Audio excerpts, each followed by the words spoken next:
Hello and welcome back. Before we begin, if you enjoy these calm journeys through history and they help you relax, please consider subscribing to the channel. It genuinely helps this story reach more people who might need a peaceful night's rest, just like you tonight. Now settle in. Dim the lights, let your body sink into stillness, and let your breathing slow. Tonight we travel to ancient China, to the winding banks of the Yangtze River, where a vastly outnumbered alliance once faced the largest army the land had ever seen, and where fire, wind, and quiet deception changed the fate of an entire civilization for centuries to come. This is the story of the Battle of Red Cliffs. Let your thoughts drift gently downstream, following the slow current of the great river, back through the mists of time to the final years of a crumbling dynasty.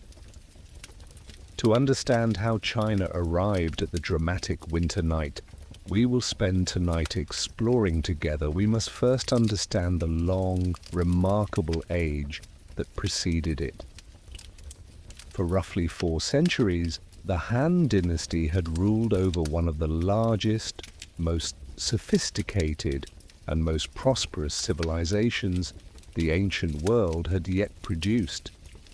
Han China stretched across a vast and varied landscape, from fertile river plains to rugged mountain frontiers, unified under a single imperial bureaucracy, a shared system of writing,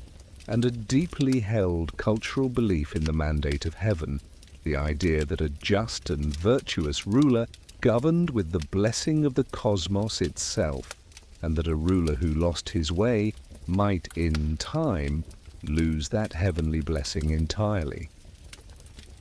Under strong early Han emperors, China had built extensive road networks, expanded its borders through both diplomacy and force, opened long-distance trade routes that would later become known as the Silk Road, and produced remarkable advances in paper-making, astronomy, medicine, and administration. Confucian philosophy, with its emphasis on social harmony, filial loyalty, and careful moral cultivation, had become deeply woven into the fabric of official governance and everyday life alike. But by the closing decades of the 2nd century of the Common Era, this once glittering golden age had begun to visibly fray at its edges.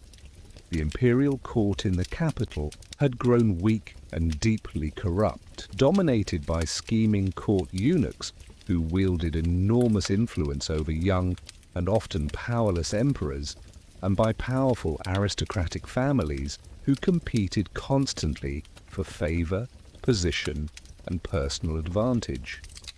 Droughts, floods, and heavy taxation weighed ever more heavily upon the empire's vast peasant population, while wealth and land concentrated increasingly in the hands of a shrinking number of powerful landholding families. It was, in short, a civilization of tremendous accumulated achievement, now slowly and painfully beginning to lose its way. The mounting tension between an increasingly distant, self-interested imperial court and an increasingly desperate rural population finally erupted in the year 184 into a massive popular uprising known as the Yellow Turban Rebellion, named for the distinctive yellow cloth its followers wound about their heads as a mark of shared identity and purpose. The rebellion drew much of its early strength from a popular religious movement promising healing, spiritual renewal, and a coming age of great peace, ideas that resonated powerfully among a rural population suffering under famine, disease, and crushing taxation.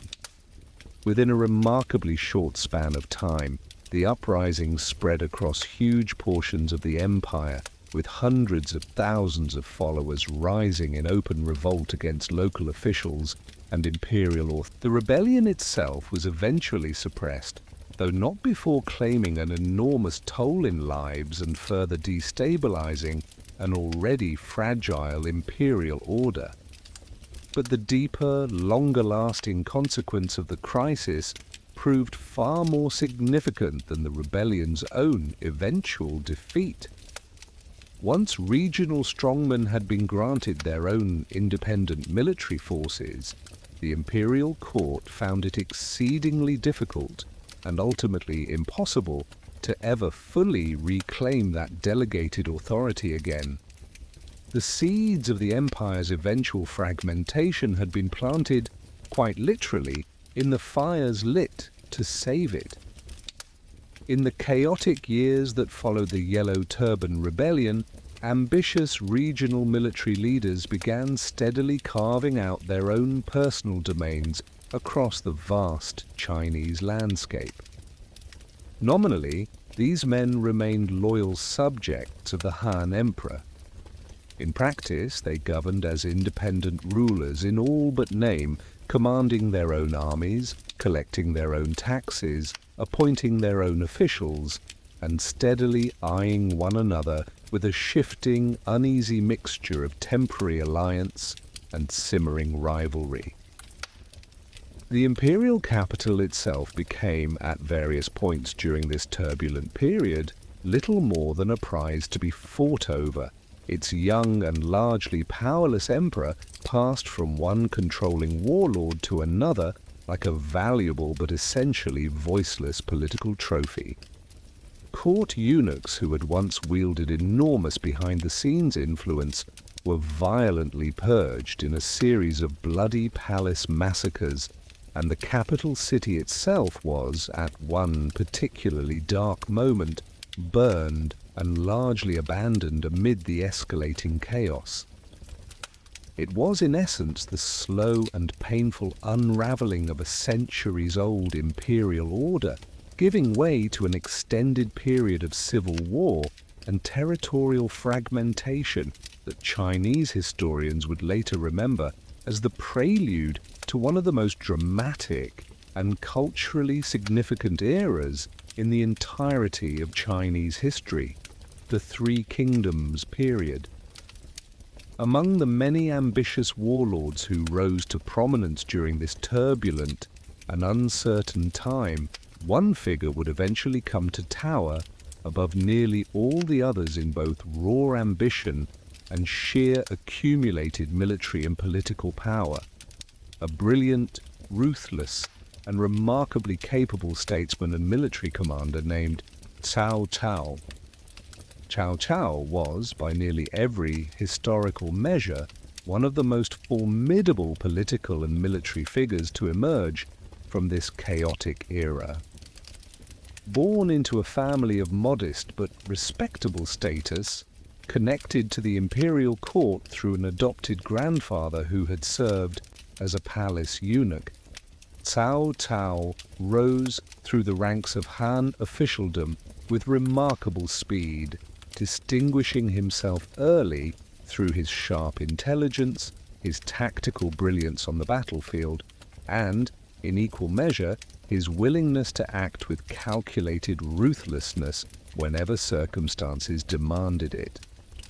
As a young official, Cao Cao had already earned a reputation for strict, occasionally severe enforcement of the law, reportedly punishing even the relatives of powerful court eunuchs when they violated regulations, a display of principled firmness that won him both admirers and dangerous enemies. By the early 3rd century, Cao Cao had systematically eliminated or subdued nearly every significant rival warlord across the fertile plains of northern China, consolidating an enormous territorial base, commanding vast agricultural resources, a well-organized and battle-hardened army, and, crucially, effective control over the figurehead Han Emperor himself, whom Cao Cao kept close at hand, using the emperor's continued, if largely symbolic, authority to lend legitimacy to his own sweeping ambitions. This arrangement, in which Cao Cao ruled in practice while formally deferring to the emperor's nominal authority, allowed him to issue commands and punish rivals in the emperor's own name, a powerful political tool that many of his less politically astute contemporaries never fully managed to counter. Cao Cao was, in many respects, a genuinely remarkable and multifaceted figure, one whose historical legacy extends well beyond his considerable military and political accomplishments alone.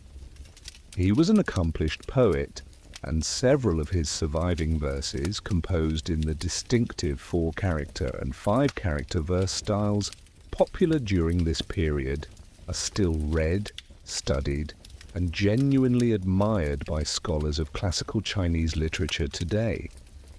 His poetry often reflected on themes of mortality, the passage of time, and the weary burdens carried by a leader responsible for the fate of so many, offering a surprisingly reflective and personal counterpoint to his fearsome public reputation as a ruthless military conqueror. He was also a capable and genuinely innovative administrator, implementing important agricultural reforms across his territories, including large-scale military agricultural colonies in which soldiers cultivated land during peacetime, simultaneously strengthening his army's food supply and reducing the burden of taxation on his broader civilian population. He proved an unusually perceptive judge of military and political talent, yet Cao Cao was equally remembered both by his contemporaries and by subsequent generations of Chinese historians and storytellers for his capacity for extraordinary ruthlessness, his willingness to order massacres of civilian populations he suspected of disloyalty or of harboring his enemies, and his consuming singular ambition to reunify all of China under his own personal authority, whatever the human cost required to achieve it. This striking duality, brilliant poet and cultured administrator on one hand, ruthless and occasionally merciless conqueror on the other, would come to define his complex and endlessly debated historical legacy for centuries to come. By the year 208, having secured his dominance over the entire north, Cao Cao turned his formidable attention southward toward the fertile and strategically vital lands bordering the Yangtze River, lands that remained, for now, beyond his direct control. Before we follow Cao Cao's southern ambitions any further, it is worth pausing to understand something of the geography that shaped this entire unfolding drama, for the landscape itself would prove to be every bit as significant a character in our story as any individual general or strategist. The Yangtze River, the longest river in all of Asia, flows for thousands of kilometers across the Chinese landscape, from its distant highland sources in the west to its wide mouth opening onto the Eastern Sea. For many centuries, this vast waterway had served as a natural and remarkably effective dividing line between two distinct cultural and economic worlds. To the north lay the dry wheat and millet-growing plains that had long formed the historical heartland of Chinese civilization, a landscape of open fields, harsh winters, and a long tradition of cavalry and infantry warfare suited to broad, relatively flat terrain. South of the great river lay a very different world, warmer, wetter, crisscrossed by countless smaller waterways, canals, and rice paddies, a landscape where boats and river transport had long played a far more central role in daily life, trade, and, when necessary, warfare itself. Southern armies had, over many generations, developed genuine expertise in naval combat and riverine logistics that their northern counterparts simply had far less occasion to cultivate. This deep geographic and cultural divide between north and south would prove absolutely central to the dramatic events we are exploring together tonight. Cao Cao commanded an army built, trained, and hardened almost entirely through warfare across the dry northern plains. He was now preparing to lead that very same army into a fundamentally different environment, one whose unique demand. The first of these southern powers was led by Sun Quan, a young but already remarkably capable ruler who had inherited control over the rich southeastern territories along the lower Yangtze. This inheritance had not come easily. Sun Quan's father, Sun Jian, had been a formidable and widely respected warlord in his own right, one of the earliest regional leaders to rise to prominence in the chaos following the Yellow Turban Rebellion, before dying relatively young in battle. Sun Quan's elder brother, Sun Si, had then taken up the family's ambitions, conquering and consolidating much of the southeastern territory through a series of swift and remarkably successful military campaigns, earning himself a formidable reputation before he too died young, the victim of an assassination attempt by supporters of a rival he had earlier defeated. It thus fell to Sun Quan, still only in his 20s at the time of our story, to inherit and defend this hard-won southeastern domain, a considerable responsibility for so young a ruler, made all the more daunting by the looming shadow of Cao Cao's overwhelming northern power now advancing steadily toward his own borders. The second southern figure central to our story was Liu Bei, a warlord of considerably more modest immediate military strength than either Cao Cao or Sun Quan, but who possessed something arguably just as valuable in the deeply status-conscious world of the late Han, a claimed, if somewhat distant, bloodline connection to the Han imperial family itself, lending him a symbolic legitimacy that made him a natural rallying point for those who still hoped, however faintly, for some eventual restoration of legitimate Han authority. Liu Bei had spent much of his earlier career as a wandering, frequently displaced military leader, repeatedly forced to abandon territories he had only recently gained, allying and reallying himself with various other regional powers as circumstances demanded, and enduring, across many long years, one setback and displacement after another. Born into a family that, despite its distant claimed imperial lineage, had fallen into relatively humble circumstances, Liu Bei reportedly earned his early living alongside his mother, weaving and selling straw, sandals, and mats, a detail later Chinese storytellers would delight in retelling precisely because it illustrated so vividly the remarkable distance Liu Bei would eventually travel from such modest beginnings toward genuine imperial ambition. Early in his career, Liu Bei formed an extraordinarily close and enduring bond with two remarkable warriors, Guan Yu and Zhang Fei, a relationship that later popular tradition would describe in one of Chinese literature's most beloved and frequently retold episodes as a solemn oath of brotherhood sworn in a humble peach garden, the three men pledging eternal loyalty to one another and to a shared cause of restoring order and justice to a troubled realm. Whatever the precise historical details of this particular tradition, the deep and lasting loyalty these three men demonstrated toward one another across many subsequent years of shared hardship is well documented in more sober historical sources, and it would become, over subsequent centuries, one of the most celebrated examples of loyal friendship in the entirety of Chinese cultural memory.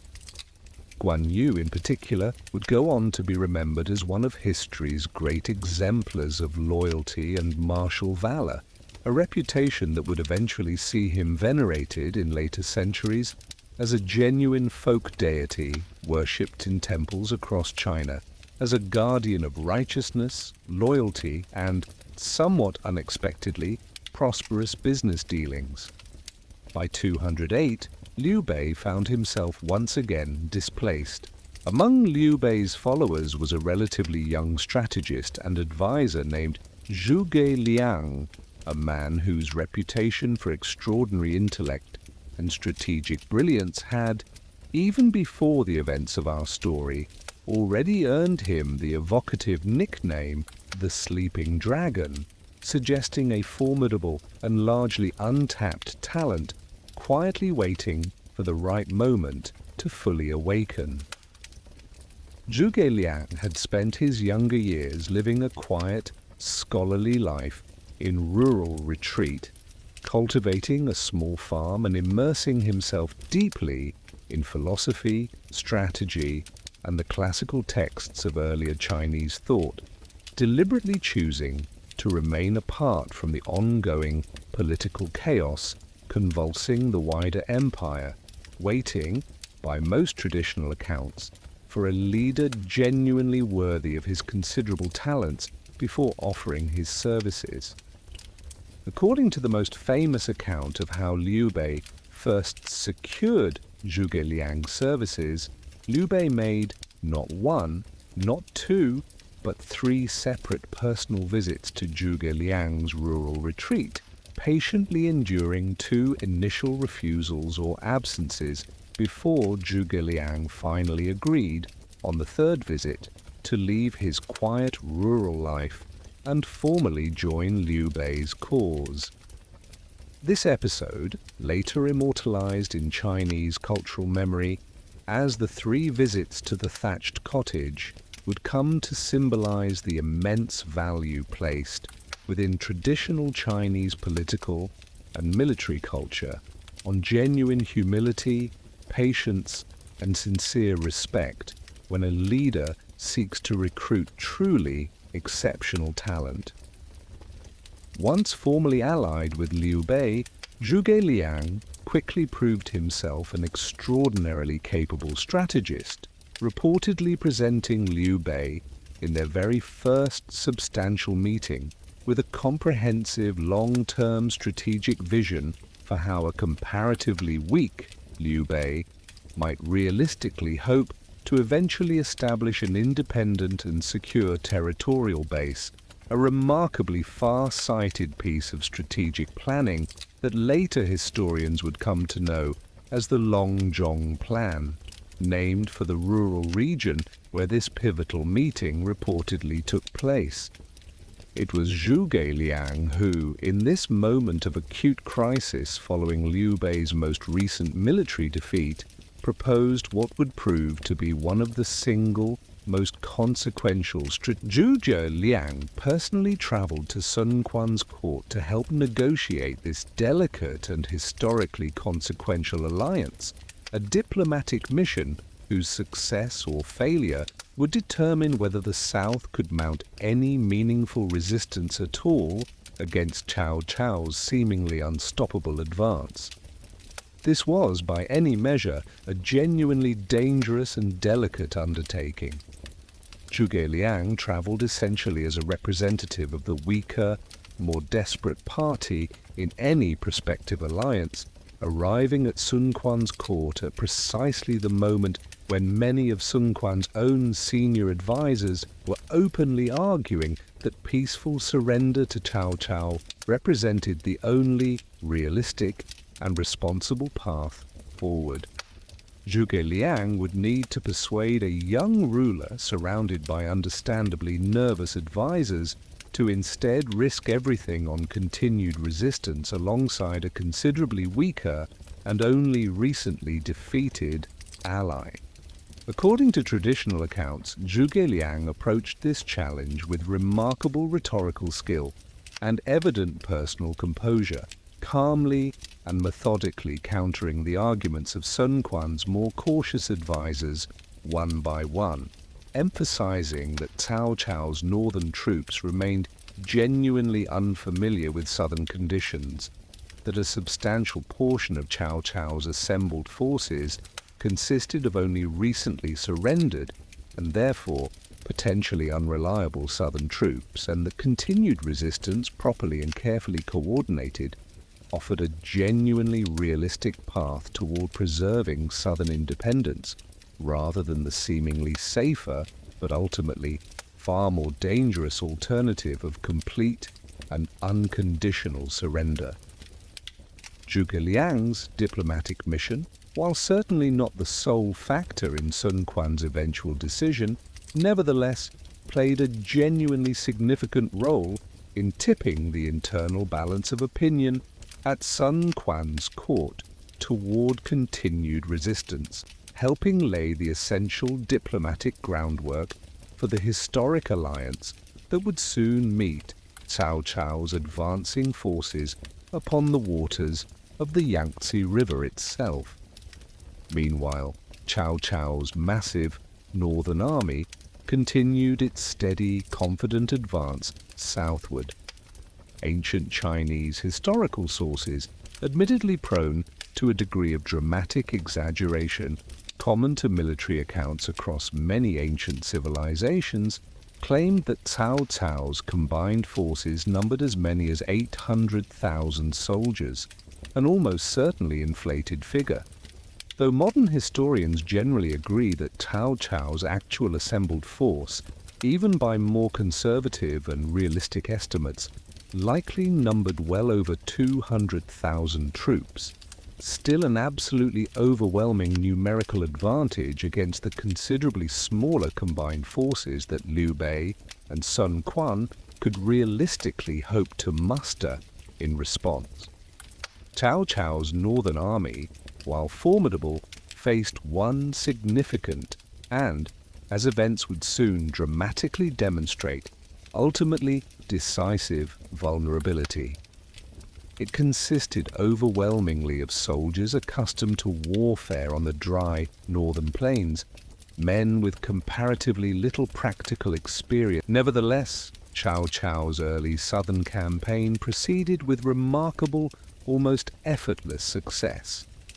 The regional governor controlling the strategically vital territory of Jing province, through which Cao Cao's forces needed to pass on their way towards Sun Quan's core southeastern territories, died unexpectedly, and his considerably weaker successor promptly surrendered to Cao Cao's advancing army without offering any serious resistance whatsoever, delivering into Cao Cao's hands not only vital additional territory,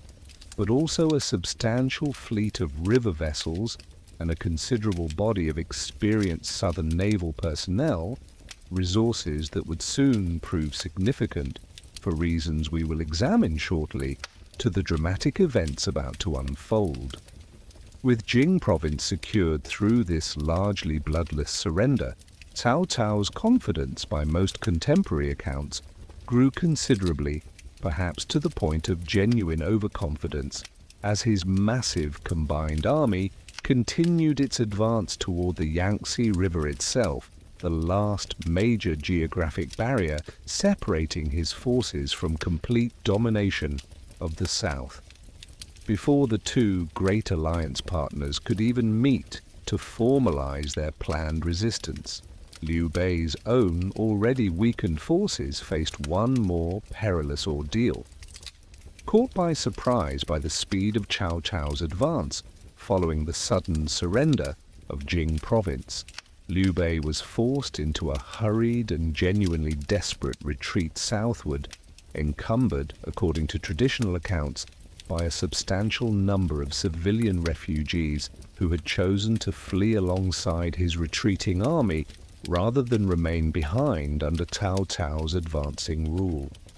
This slow-moving column of soldiers and civilians together proved an easy target for Cao Cao's swift cavalry, and Liu Bei's forces suffered a serious and costly defeat during this retreat, a low point in his long and difficult career that nevertheless further underscored, in the eyes of many observers, both then and since, his genuine and evidently sincere concern for the welfare of ordinary civilians under his protection, even at very real cost to his own immediate military position. It was from this position of genuine and acute weakness, having just suffered yet another painful defeat, that Liu Bei's surviving forces finally regrouped and made their way toward the planned meeting point, with Sun Quan's own southeastern army a considerably less glorious beginning to this historic alliance than later, more dramatized popular retellings would often suggest, but one that only makes the eventual outcome of the story that much more remarkable in retrospect. Back at Sun Quan's court, a fierce and consequential internal debate was unfolding. A significant faction among Sun Quan's own advisors, understandably intimidated by the sheer scale of Cao Cao's approaching forces, argued strongly in favor of peaceful surrender, reasoning that continued resistance against such overwhelming numerical superiority would likely prove not merely militarily futile, but potentially catastrophic for Sun Quan's entire southeastern domain and its considerable civilian population. Yet a smaller but ultimately more persuasive faction, prominently including Sun Quan's senior military commander Zhou Yu, a brilliant and fiercely confident strategist in his own right, argued forcefully for continued resistance, presenting a series of carefully reasoned arguments explaining precisely why Cao Cao's overwhelming numerical advantage was, in practice, considerably less decisive than it might initially appear. Zhou Yu pointed out that a significant portion of Cao Cao's massive combined army consisted of only recently surrendered and therefore potentially unreliable southern troops whose genuine loyalty to Cao Cao's cause remained, at best, seriously questionable. He further emphasized that Cao Cao's northern soldiers, however numerous and battle-hardened, following this pivotal internal debate, Sun Quan, still a remarkably young ruler facing what was unquestionably the single most consequential decision of his young reign, ultimately sided decisively with Zhou Yu's confident arguments for resistance rather than submission. According to a particularly vivid traditional account, Sun Quan drew his sword and struck the corner of his own council table, declaring that any who continued to argue for surrender would meet the same fate as that damaged table corner, a dramatic gesture symbolizing his final and irreversible commitment to the path of continued resistance. The stage was now fully set for one of the most dramatic and historically consequential military confrontations in the entirety of Chinese history. Before we follow the two great armies to their fateful meeting upon the Yangtze, it is worth pausing to consider in a little more detail the actual practical tools and methods of warfare available to commanders during this particular period of Chinese history. For a fuller understanding of these details will help us better appreciate just how dramatically unusual and how genuinely consequential the eventual tactics employed at Red Cliffs would prove to be. Infantry soldiers of this era typically carried a combination of spears, halberds combining spear and axe-like blades, and straight or slightly curved swords protected by armor constructed from overlapping metal or leather plates. Crossbows, a Chinese military innovation refined over many preceding centuries, provided considerable ranged firepower. Cavalry played an especially important role in northern Chinese warfare, where open terrain favored swift mounted maneuver, though the true stirrup, which would later revolutionize mounted combat by giving riders far greater stability, had likely not yet been fully developed during this particular era, meaning that cavalry of this period relied more heavily on javelins, bows, and carefully coordinated group tactics than on the devastating shock charges that later, stirrup-equipped cavalry would eventually make possible. Naval warfare, by contrast, involved a very different set of specialized skills and technologies. larger river vessels equipped with rams, boarding platforms, and, crucially for our story tonight, considerable vulnerability to fire once a vessel's wooden hull and rigging caught alight. Fire itself had long been recognized across many preceding centuries of Chinese military thought and practice as an especially powerful and cost-effective weapon capable of inflicting damage and sowing chaos entirely disproportionate to the relatively modest resources required to deploy it effectively, a fundamental military insight that would prove absolutely central to the dramatic events soon to unfold upon the waters of the Yangtze River. In the winter of the year 208, the combined Allied forces of Sun Quan and Liu Bei, under the overall field command of the brilliant young strategist Zhou Yu, advanced upriver to meet Cao Cao's massive northern army at a location historically identified as Red Cliffs, or Chibi in the original Chinese, a dramatic stretch of steep, reddish sandstone cliffs rising along the banks of the Yangtze River. The Allied forces, even combined, remained dramatically outnumbered, likely fielding somewhere in the range of 50,000 troops in total, against Cao Cao's considerably larger combined army. Yet this seemingly hopeless numerical disadvantage would soon prove considerably less decisive than raw troop numbers alone might initially suggest, precisely because of the specific tactical and environmental factors that Zhou Yu and his fellow southern commanders had so carefully and correctly identified during their earlier strategic debate. An initial, relatively minor naval skirmish between the two opposing fleets reportedly ended with a modest but genuinely meaningful advantage favoring the Allied southern forces, whose sailors and commanders possessed considerably greater practical experience and comfort navigating the unfamiliar and often treacherous currents of the Yangtze River than Cao Cao's predominantly northern troops.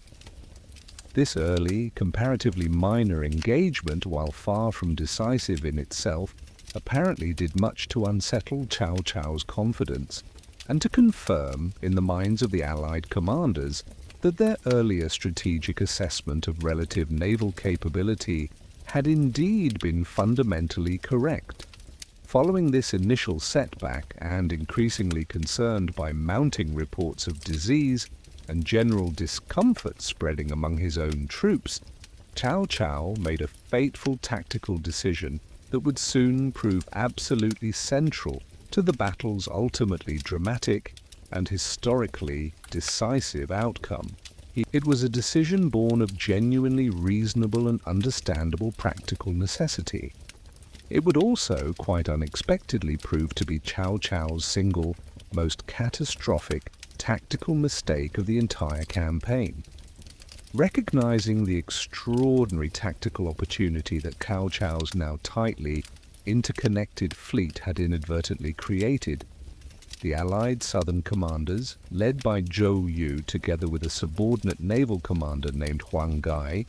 devised an audacious and remarkably creative plan centered on a single overwhelming natural advantage they still retained despite their considerable numerical disadvantage: fire. If Cao Cao's massive fleet remained chained and interconnected in this manner, then a sufficiently intense and well-placed fire, once successfully ignited among his closely packed ships, would spread with devastating speed and effectiveness from vessel to vessel, potentially destroying or severely damaging a very substantial portion of his entire assembled fleet in a single, catastrophically destructive stroke. But successfully executing such an audacious fire attack would require solving one exceptionally difficult practical problem first. How could the Allied forces possibly get their own specially prepared fireships close enough to Cao Cao's massive fleet to actually ignite this devastating conflagration without being detected, intercepted, and destroyed by Cao Cao's vastly more numerous defending forces well before they ever came close enough to strike? The solution the Allied commanders devised was as elegantly deceptive as it was strategically brilliant, combining calculated psychological deception with a healthy dose of pure meteorological gambling, resting on a single crucial and, as events would soon dramatically confirm, remarkably well-timed assumption about the prevailing seasonal wind patterns along this particular stretch of the Yangtze River. At the very heart of this ingenious Allied plan lay an elaborate and carefully staged deception, one deliberately designed to exploit both Cao Cao's evident overconfidence following his largely unopposed advance thus far, and his understandable eagerness to secure a swift, decisive, relatively bloodless final victory that would bring his ambitious southern campaign to a triumphant and comparatively painless conclusion. The veteran naval commander Huang Gai sent Cao Cao a carefully worded personal letter, ostensibly written in complete secrecy, expressing deep and evidently genuine disillusionment with the Allied cause, describing the Allied forces as hopelessly overmatched against Cao Cao's overwhelming numerical superiority, and offering to defect to Cao Cao's side, bringing with him a substantial number of ships and supplies as a tangible demonstration of his sincere new loyalty. According to some traditional accounts, Huang Gai's deception was made considerably more convincing by an earlier, carefully staged public dispute between Huang Gai and Zhou Yu, in which Huang Gai was reportedly subjected to a severe and humiliating public punishment ordered by Zhou Yu himself, ostensibly for some act of insubordination, but in reality carefully arranged in advance between the two men, specifically to lend genuine credibility to Huang Gai's subsequent claim, Cao Cao, whether through genuine, if ultimately misplaced, trust in Huang Gai's carefully staged sincerity, or perhaps simply through calculated strategic reasoning, that even a partially successful defection would meaningfully weaken his numerically inferior opponents, regardless of Huang Gai's true underlying motives, apparently accepted this offer, or at minimum remained sufficiently receptive to it that he took no significant defensive precautions against the small approaching flotilla of vessels that Huang Gai subsequently dispatched toward his own massive, closely interconnected fleet. What Cao Cao could not have known as he watched Huang Gai's approaching ships draw steadily nearer under the cover of a swiftly falling winter evening was that these particular vessels had been very deliberately and elaborately prepared for an entirely different purpose altogether. Their holds were packed tightly with dry kindling, various readily flammable materials, and generous quantities of oil, all carefully concealed beneath deceptively ordinary-looking outer cargo, awaiting only a single decisive spark to transform this seemingly modest, entirely peaceful defection into an utterly devastating weapon of war. For this audacious plan to succeed as intended, one additional crucial natural element remained absolutely necessary: a strong and steady southeastern wind, one capable of reliably driving Huang Gai's specially prepared fireships directly and swiftly into the very heart of Cao Cao's massive, tightly interconnected northern fleet. According to the most dramatic and celebrated traditional accounts of this pivotal historical episode, accounts that later, over subsequent centuries, would become deeply and permanently embedded within Chinese popular culture and storytelling tradition, it was the brilliant strategist Zhuge Liang himself who confidently predicted, through his own. Modern historians generally treat the more elaborate and dramatic traditional legends surrounding this specific episode, particularly later popular tales describing Zhuge Liang performing an elaborate ceremonial ritual atop a specially constructed altar to actively summon these crucial favorable winds through some manner of genuinely supernatural intervention as later literary embellishment rather than sober, reliable historical fact. What almost certainly did occur in reality was something rather more grounded, though scarcely any less genuinely impressive in its own right. A shrewd, carefully calculated meteorological prediction, almost certainly grounded in accumulated local knowledge and considerable practical experience regarding entirely natural, recurring seasonal wind patterns characteristic of this particular river region during this specific time of year, when a temporary but genuinely reliable shift towards southeasterly winds was apparently a well-known, if not perfectly predictable, seasonal phenomenon among those with sufficiently deep local experience of the region. Whatever the precise underlying explanation, whether attributed to brilliant calculated foresight or, at minimum, to a considerable and genuinely fortunate degree of favorable natural timing, the winds did indeed begin shifting decisively in the Allied forces' favor on the appointed night, blowing steadily and with mounting strength from the southeast, directly and unmistakably toward Cao Cao's massive, closely chained fleet. The moment for the Allied forces' carefully prepared and long anticipated attack had, at long last, fully and unmistakably arrived. As darkness settled fully over the wide waters of the Yangtze River, Wang Gai's small flotilla of specially prepared fire ships, sails fully raised and now driven forward with mounting speed by the strengthening favorable southeastern wind, began its final swift approach directly toward the heart of Cao Cao's massive, densely packed fleet.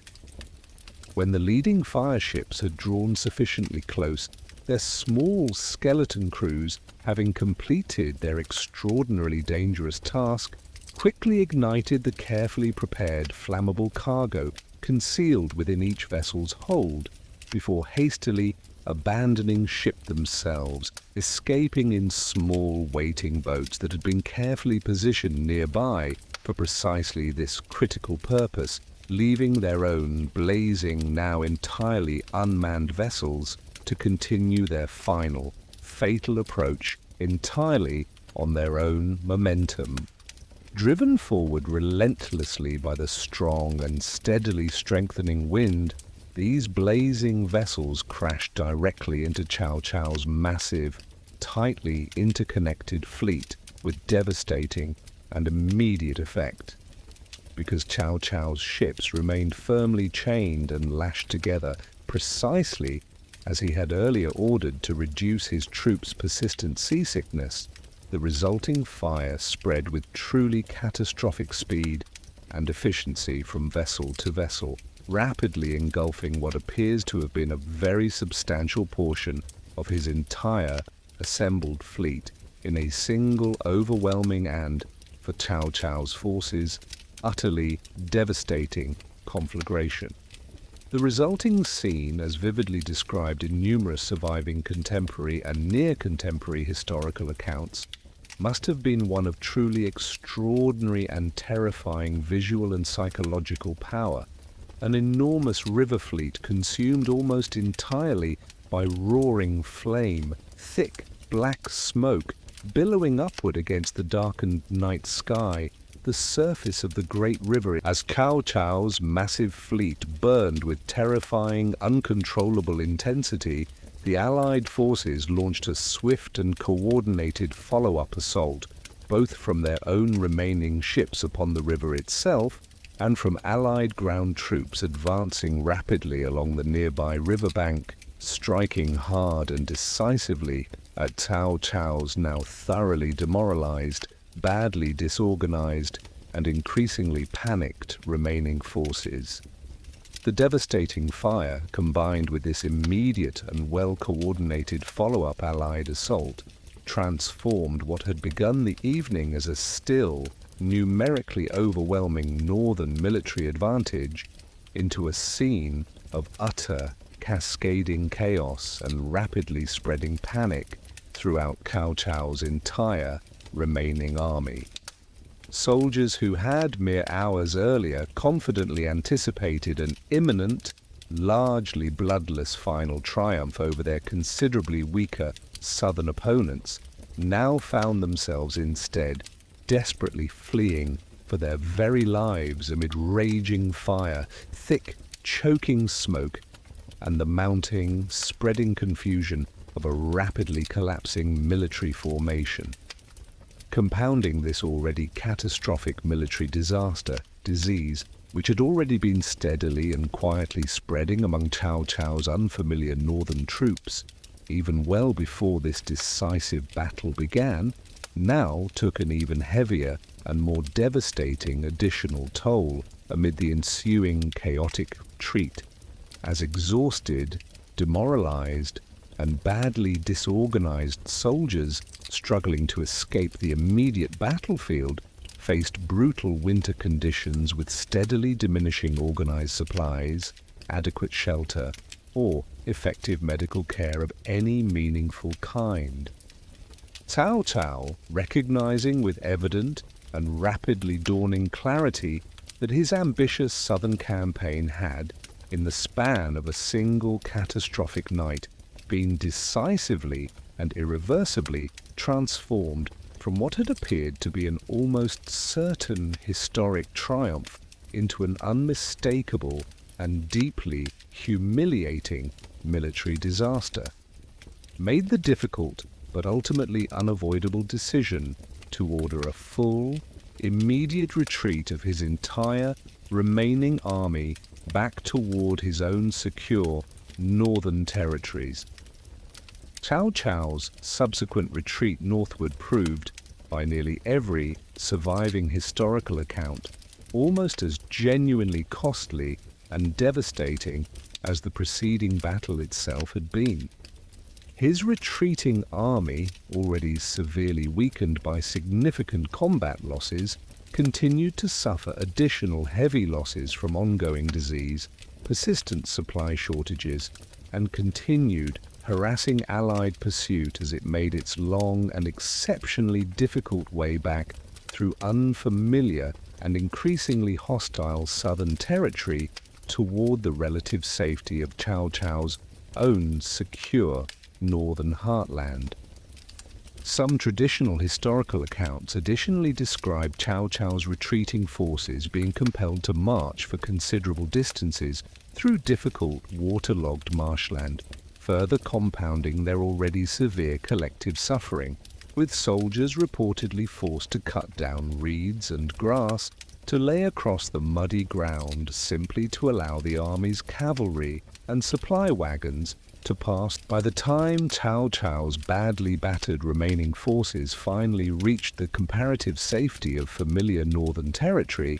his once overwhelming, seemingly unstoppable army had suffered catastrophic losses, likely numbering, according to various historical estimates, well into the tens of thousands of soldiers, whether through direct combat casualties, disease, exposure to harsh winter conditions, or simple wartime desertion amid the chaos and confusion of the collapsing campaign.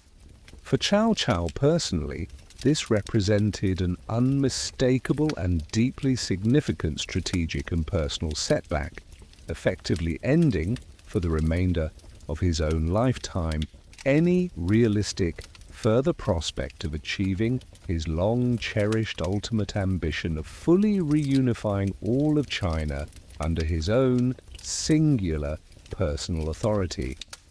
Let us pause here for a moment and consider more carefully why this smaller, considerably outnumbered Allied force ultimately managed to prevail so decisively and so dramatically against Cao Cao's vastly larger, seemingly overwhelming combined army. Several distinct but closely interconnected factors combined to produce this genuinely remarkable historical outcome. First, and perhaps most fundamentally significant,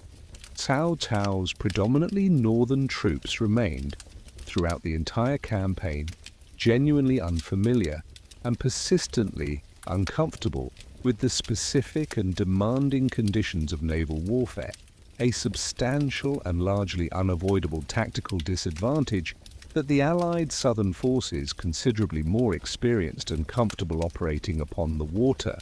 were able to exploit with real and lasting strategic effectiveness. Second, disease, an ever-present and historically underappreciated hazard for virtually any large pre-modern army operating for extended periods far from its own familiar home territory, had already meaningfully weakened Cao. Third, and quite crucially, Cao Cao's own tactical decision to chain his fleet together, while entirely reasonable and understandable given his force's genuine and persistent difficulties with seasickness and general naval discomfort, inadvertently and catastrophically transformed what should otherwise have been a considerable defensive advantage into an extraordinarily severe and ultimately fatal collective vulnerability once fire was successfully introduced into the tightly interconnected equation. Fourth, the Allied forces' carefully coordinated and genuinely brilliant combination of calculated psychological deception, accurate meteorological prediction, or, at absolute minimum, considerable good fortune regarding favorable and precisely well-timed wind conditions, and swift, well-coordinated decisive military follow-through, together transformed a single, localized but devastatingly effective tactical fire attack into a complete and thoroughly comprehensive overall strategic victory. And finally, we should not overlook the sheer talent, tactical brilliance, and evident personal courage of the individual Allied commanders involved, Zhou Yu, Huang Gai, and Zhuge Liang prominently among them, whose combined careful planning, personal bravery, and remarkable creative ingenuity proved, in this particular case, considerably more strategically decisive than Cao Cao's admittedly overwhelming raw numerical advantage in troops and ships. The dramatic and historically consequential outcome at Red Cliffs carried truly profound and lasting historical consequences that would extend across many subsequent decades of Chinese history. Cao Cao's decisive defeat effectively and permanently ended, for the remainder of his own natural lifetime, any realistic further prospect of achieving complete Chinese reunification under his own singular personal authority, ensuring instead that China would remain politically divided for a considerable additional period, ultimately crystallizing into the enduring historical arrangement that later Chinese historians would collectively remember as the Three Kingdoms period. In the years and decades that followed this pivotal, historically decisive battle, three distinct and rival Chinese states gradually emerged and solidified from the ongoing wreckage of the collapsed Han dynasty. Cao Cao's own state of Wei, firmly established across the fertile northern plains that had always constituted his core original territorial power base. Sun Quan's state of Wu, securely established across the prosperous southeastern territories along the lower Yangtze that his family had defended so successfully at Red Cliffs, and Liu Bei's state of Shuhan, eventually established across the mountainous, naturally defensible southwestern region of Sichuan, a territory Liu Bei's forces would successfully secure only in the years immediately following his pivotal alliance with Sun Quan. The immediate aftermath of the battle also saw a further, less celebrated but genuinely significant consequence a subsequent and, in certain respects, quietly tense dispute between the two victorious allies themselves over precisely how the newly won territory of Jing province, the very land whose earlier bloodless surrender had so significantly strengthened Cao Cao's initial campaign, should now be divided between them. This ongoing territorial dispute, Zhou Yu, the brilliant young military strategist and field commander whose careful planning and decisive tactical leadership had proven so absolutely central to the Allied forces' remarkable victory at Red Cliffs, emerged from the battle as one of the single most celebrated and widely admired military heroes of this entire tumultuous historical era. Beyond his considerable military talents, Zhou Yu was also, by most historical accounts, an accomplished musician, reportedly capable of detecting even the slightest error in a musical performance, a personal accomplishment that later popular tradition would sometimes cite as evidence of the same careful, exacting attention to detail that served him so well upon the battlefield itself. He was additionally remembered as a man of considerable personal charm and genuine warmth, qualities that helped him maintain strong personal loyalty among his own troops even during the most difficult and uncertain moments of the broader campaign. Yet Zhou Yu's own personal story following this dramatic moment of shared triumph would ultimately prove considerably more brief and, in certain important respects, genuinely poignant than his battlefield glory alone might initially suggest. Zhou Yu died only a few short years after his celebrated victory at Red Cliffs, reportedly from illness at what was, by any historical measure, a still remarkably young age, his premature death robbing Sun Quan's southeastern state of one of its single most capable and strategically gifted military commanders at a critical and still genuinely formative moment in its continued independent development. Traditional Chinese historical and literary sources, particularly the later and considerably more dramatized historical novel that would eventually enshrine this entire remarkable period so permanently and vividly within popular Chinese cultural memory, would sometimes portray Zhou Yu in a somewhat less consistently flattering light than the historical record alone might genuinely support, particularly by dramatically emphasizing an invented, largely fictional personal rivalry with the brilliant strategist Zhuge Liang, sometimes even suggesting, quite unfairly to the actual historical record, that professional jealousy toward Zhuge Liang's superior intellect contributed to Zhou Yu's premature death. Most serious modern historians working carefully from more reliable and considerably less dramatized contemporary historical sources generally regard Zhou Yu as having been, in historical actuality, a genuinely capable, remarkably talented, and personally admirable military leader in his own considerable right,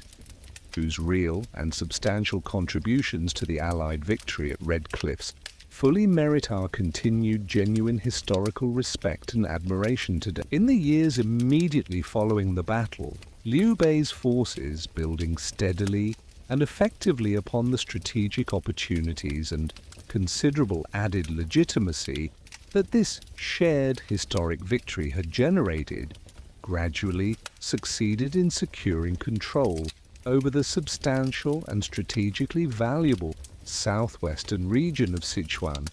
a naturally defensible and comparatively prosperous mountainous territory that would eventually and formally become the secure core territorial base of his own independent state of Shu Han. This campaign, undertaken over several subsequent years and involving considerable additional military effort, and according to some accounts, a degree of diplomatic maneuvering,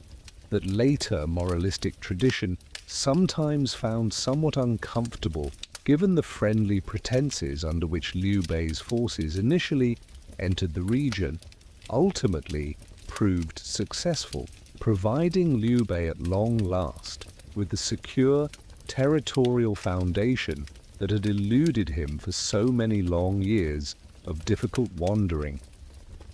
Liu Bei would eventually formally proclaim himself emperor of this newly established Shu Han state in the year 221, explicitly and quite deliberately positioning himself and his new state as the sole legitimate historical continuation of the recently and formally extinguished Han dynasty, a powerful and evocative symbolic claim that continued to resonate very deeply with many throughout the broader region who still held to some lingering hope, however faint, for an eventual meaningful restoration of legitimate and unified Han imperial authority across all of China. Liu Bei's own remarkable personal journey from a relatively humble and largely unremarkable early background through so many years of difficult and often humiliating displacement and repeated military defeat, culminating eventually in the establishment of his own genuinely independent and formally recognized imperial state, would become, over subsequent centuries of Chinese storytelling and popular literary tradition, one of the most beloved, frequently retold and culturally significant personal narratives in the entirety of later traditional Chinese historical fiction and popular culture. No account of this period would be complete without pausing to consider the eventual, genuinely tragic fate of Guan Yu, Liu Bei's sworn brother and one of the most celebrated warriors of the entire Three Kingdoms era. In the year 219, seeking to expand Shu Han's position, Guan Yu launched an ambitious military campaign against Cao Cao's forces to the north, achieving early and genuinely impressive success.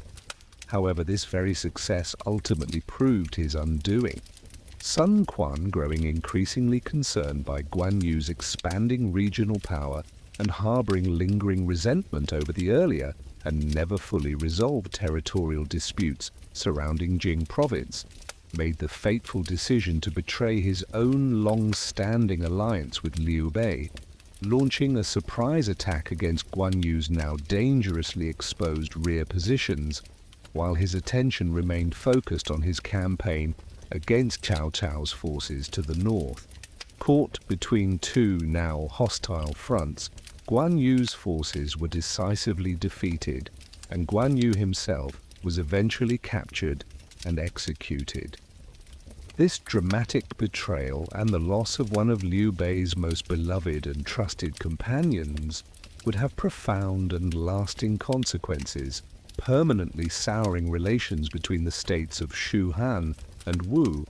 and setting in motion a subsequent chain of events, including Liu Bei's own eventual and ultimately disastrous military campaign of vengeance against Wu that would further reshape the broader political landscape of this turbulent and endlessly dramatic historical era. Following Liu Bei's eventual death in the year 223, not long after his own costly and ultimately unsuccessful campaign of vengeance against Wu following Guan Yu's death, the brilliant strategist Zhuge Liang assumed effective and comprehensive control over the day-to-day governance of the Shu Han state,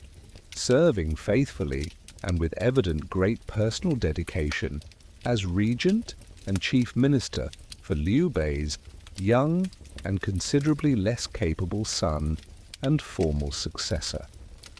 Zhuge Liang's subsequent and extensive historical legacy would eventually extend in the collective popular imagination of subsequent generations of Chinese storytellers, historians, and ordinary readers alike, considerably beyond even his already remarkable and widely celebrated strategic and diplomatic contributions, at the historic Battle of Red Cliffs itself. He became broadly celebrated across many subsequent centuries of Chinese cultural memory as perhaps the single quintessential and most enduringly admired example of the loyal, brilliant, and deeply principled advisor, a man whose exceptional intellect, unwavering personal loyalty, and remarkable innovative ingenuity in later and considerably more dramatized popular retellings sometimes took on qualities bordering on the genuinely legendary or even the mystically supernatural. Later traditional Chinese literary tradition would credit Zhuge Liang with numerous additional remarkable inventions and celebrated stratagems well beyond the historic events at Red Cliffs, including various ingenious devices for military transport and supply, and a series of brilliant subsequent military campaigns undertaken against the northern state of Wei, some grounded firmly in genuine, well-documented historical fact, and others considerably more embellished or entirely invented by subsequent generations of enthusiastic popular storytellers. Zhuge Liang himself, regardless of precisely where the genuine historical truth ultimately lies on any individual specific point of detail, Zhuge Liang's overall enduring cultural reputation as history's quintessential brilliant strategist remains even today deeply and permanently embedded within broader Chinese cultural memory and popular imagination. For Cao Cao himself, the significant and deeply humbling personal and strategic setback at Red Cliffs,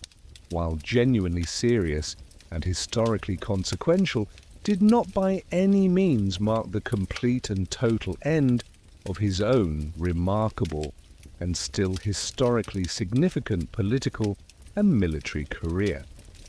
Cao Cao continued to rule effectively and with considerable continued success over his own extensive and still genuinely powerful northern territories for more than another decade following the battle, continuing throughout this period to implement important administrative, agricultural, and broader economic reforms across the substantial territories that remained securely under his firm personal control. In these later years, Cao Cao undertook several further significant military campaigns, including a notable and genuinely difficult confrontation against a coalition of northwestern warlords at a location known as Tong Pass, a campaign that, despite considerable early difficulty, ultimately concluded successfully and further secured Cao Cao's own continued dominance over the broader northern Chinese landscape, even as his earlier ambition of complete southern conquest remained permanently and decisively out of reach following the events at Red Cliffs. Cao Cao himself never did formally proclaim himself emperor during his own remaining lifetime, choosing instead to continue ruling, at least in careful outward form, as a loyal servant, acting nominally on behalf of the increasingly powerless and largely symbolic remaining Han Emperor, accepting instead the somewhat lesser but still enormously significant formal title of King of Wei. It would ultimately fall instead to Cao Cao's own son and chosen successor, Cao Pi, to formally depose the last remaining Han Emperor and openly proclaim the fully independent state of Wei in the year 220, shortly following Cao Cao's own eventual death. Cao Cao's own complex and often deeply contradictory historical legacy has continued to be genuinely and extensively debated by historians, novelists, and popular audiences alike across many subsequent centuries of Chinese cultural memory. Some traditional accounts and popular retellings emphasize primarily his very real ruthlessness, his occasional and well-documented brutality, and his relentless, singular personal ambition.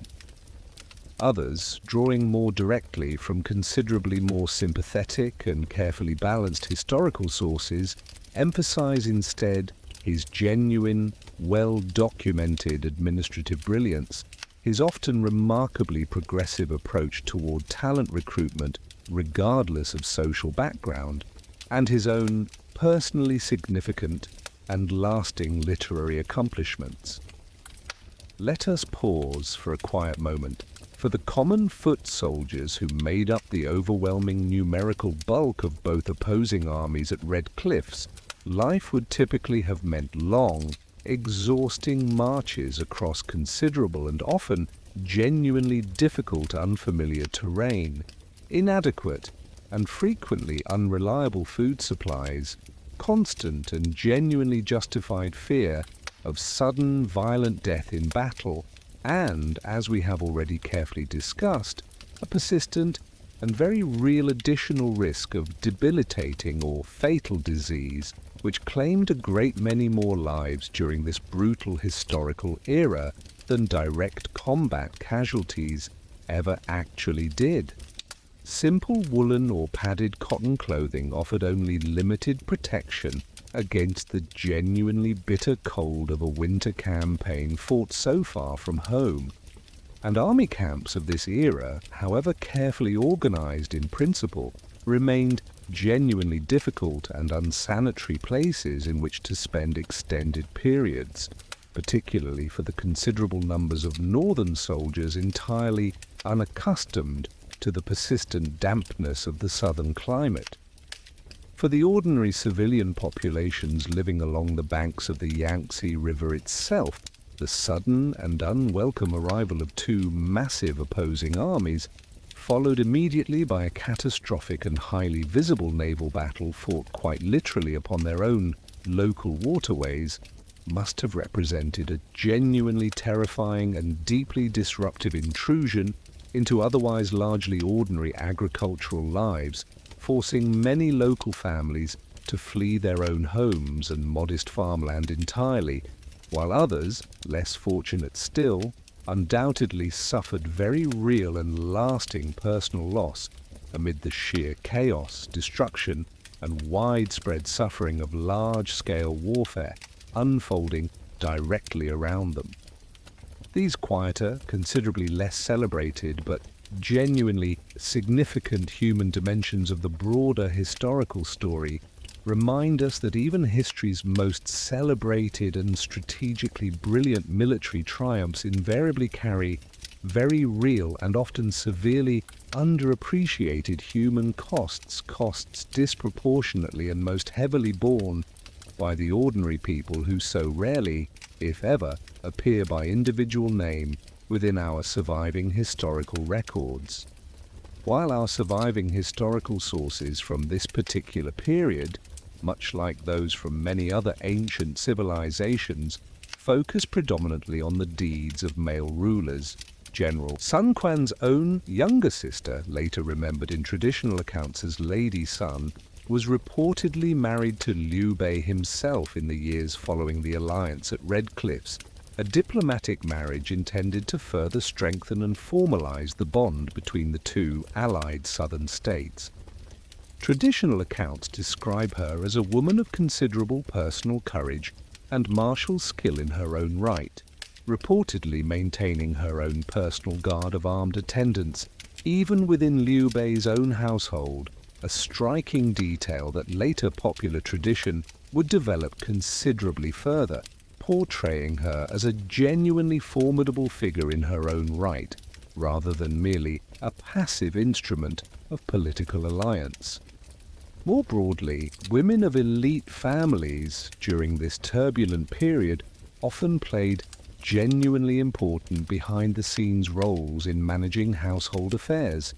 maintaining crucial family and clan networks even amid ongoing warfare and political upheaval, and, in some documented cases, offering political counsel to husbands, sons, or brothers occupying positions of genuine power. Women of more humble background, meanwhile, bore much of the considerable burden of maintaining agricultural production and family survival. While male family members were away at war, a quieter but no less essential contribution to the broader functioning of society during this genuinely difficult and prolonged period of sustained conflict. In the extended decades that followed the historic Battle of Red Cliffs, the resulting three-way political division of China into the rival states of Wei, Wu, and Shuhan would persist for a considerable additional period, producing what later Chinese historians would come to remember collectively as one of the most genuinely dramatic, culturally influential, and enduringly celebrated eras in the entirety of traditional Chinese history. This extended Three Kingdoms period would witness numerous additional significant military campaigns, shifting strategic alliances, and further notable individual historical figures, including Zhuge Liang's own subsequent series of ambitious later military campaigns launched against the northern state of Wei, campaigns undertaken specifically in a sustained but ultimately unsuccessful later attempt to fully achieve the broader historical vision of complete Chinese reunification under Shu Han's own particular claimed legitimate imperial banner. These later campaigns often fought amid considerable logistical difficulty across genuinely challenging mountainous terrain separating Shu Han's Sichuan heartland from Wei's northern territories, would themselves become the subject of extensive subsequent literary and popular retelling, celebrated for Zhuge Liang's continued display of careful, strategic ingenuity, even in the face of ultimately insurmountable broader strategic disadvantage. The state of Wu, meanwhile, continued under Sun Quan's own long and generally capable rule for several subsequent decades, maintaining its secure southeastern territorial base and continuing to develop its own distinctive regional culture. Ultimately, it would be neither Wei nor Wu nor Shu Han individually that would eventually succeed in permanently and fully reunifying China. The weakest of the three states, Shu Han, was the first to fall, conquered by Wei's own forces in the year 263, bringing an end to the state that Liu Bei and Zhuge Liang had worked so long and so hard to establish and defend. Wei itself, however, did not long survive its own final southern rival's eventual defeat. Rather, a subsequent and considerably later dynasty, the Jin dynasty, would eventually emerge from what remained of the earlier northern state of Wei through a gradual internal transfer of power away from Cao Cao's own descendants toward a rival aristocratic family, at last successfully and permanently reunifying the entire long fragmented Chinese realm in the year 280,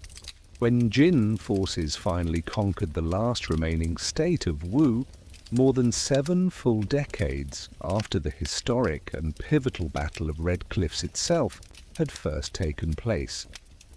This extended and often deeply dramatic period of prolonged Chinese political division and internal conflict, despite its very real and considerable human costs and widespread continued suffering, would nevertheless come to be remembered by subsequent generations with a genuinely surprising and enduring degree of positive cultural fascination and continued creative interest, celebrated for its remarkable individual personalities, its brilliant strategic innovations, and its genuinely compelling underlying human dramas of loyalty, ambition, betrayal, and hard-won, deeply meaningful personal and political triumph. Perhaps no single historical episode from this entire remarkable period has more thoroughly and permanently captured the enduring Chinese popular imagination across so many subsequent centuries than the dramatic historic events surrounding the Battle of Red Cliffs itself.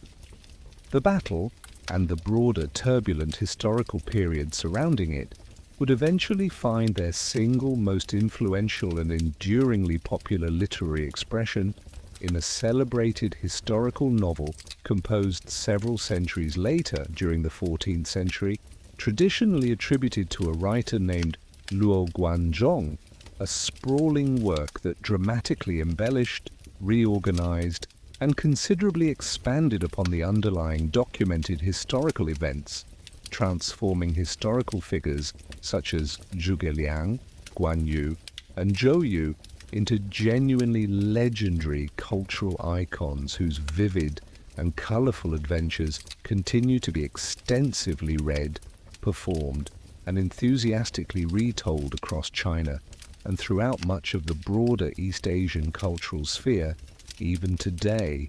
nearly 18 centuries after the actual historical battle itself originally took place. This remarkable novel, considered one of the four great classical novels of traditional Chinese literature, drew upon centuries of accumulated oral storytelling tradition, earlier historical chronicles, and traditional theatrical. The Battle of Red Cliffs specifically has continued to inspire an enormous and ongoing range of subsequent artistic works across many centuries, and in more modern times across many different creative media. Traditional Chinese opera and theatrical performances, classical poetry, distinctive traditional visual artwork, and, in considerably more recent decades, numerous major popular films, television series, and even video games. Each new generation finding fresh creative inspiration and continued cultural relevance in this genuinely remarkable underlying historical story of courage, brilliant strategic ingenuity, and ultimate hard-won triumph decisively achieved against truly overwhelming numerical odds. The enduring cultural legacy of the Battle of Red Cliffs and of the broader Three Kingdoms period surrounding it has extended well beyond China's own borders, deeply influencing popular culture and historical imagination across much of the wider East Asian cultural sphere. In Japan, the classical Chinese novel recounting this era was translated and adapted many centuries ago, and its central characters and dramatic episodes, Red Cliffs prominently among them, remain genuinely well-known and enduringly popular among Japanese audiences even today, having inspired numerous Japanese novels, comics, animated adaptations, and highly successful video game franchises that have in turn introduced this remarkable Chinese historical story to still further generations of enthusiastic readers and players around the entire world. Similarly, in Korea and across much of Southeast Asia, the story of Red Cliffs and the broader Three Kingdoms era has long enjoyed considerable and enduring popularity. Its central themes of loyalty. This remarkable and enduring cross-cultural influence stands as a genuine testament to the sheer underlying power and universal resonance of the story itself, a historical episode whose core themes, courage in the face of overwhelming adversity, the triumph of clever strategy over sheer brute force, and the enduring value of loyal friendship and carefully chosen alliance, evidently speak to something genuinely universal within the broader human experience, transcending the particular historical and cultural context in which these dramatic events originally unfolded so very long ago. As with so many other genuinely dramatic and historically significant events from the ancient world, it is worth pausing here to carefully and honestly consider precisely where reliable, well-documented historical fact clearly ends and where later, considerably more elaborate, popular legend and literary embellishment genuinely begins in the many surviving traditional accounts of the historic Battle of Red Cliffs. the core underlying historical outline of the battle itself, Cao Cao's massive southern military campaign, the crucial and historically decisive alliance formed between Sun Quan and Liu Bei, the celebrated and clearly historically verified fire attack against Cao Cao's own tightly chained fleet, and Cao Cao's subsequent and clearly documented decisive defeat and costly retreat, all rest upon a reasonably solid and broadly corroborated historical foundation, well documented across multiple independent surviving contemporary and near-contemporary Chinese historical sources, including the official dynastic histories compiled by court historians working with access to considerable original documentation. However, many of the battle's most vivid, dramatic, and culturally beloved individual details, Zhuge Liang's elaborate ceremonial ritual to supposedly and supernaturally summon the crucial favorable winds, various colorful individual heroic exploits attributed to specific named characters, considerable additional invented or substantially embellished dramatic dialogue, and certain dramatic individual duels and personal confrontations that never actually occurred in documented historical reality, derive primarily from that considerably later and far more elaborately dramatized historical novel we discussed a moment ago, composed many centuries after the actual historical events it so vividly and memorably describes, rather than from more sober, reliable, and strictly contemporary historical record alone. This genuinely important historical distinction in no way diminishes the real underlying historical significance or the sheer remarkable drama of the actual documented events themselves.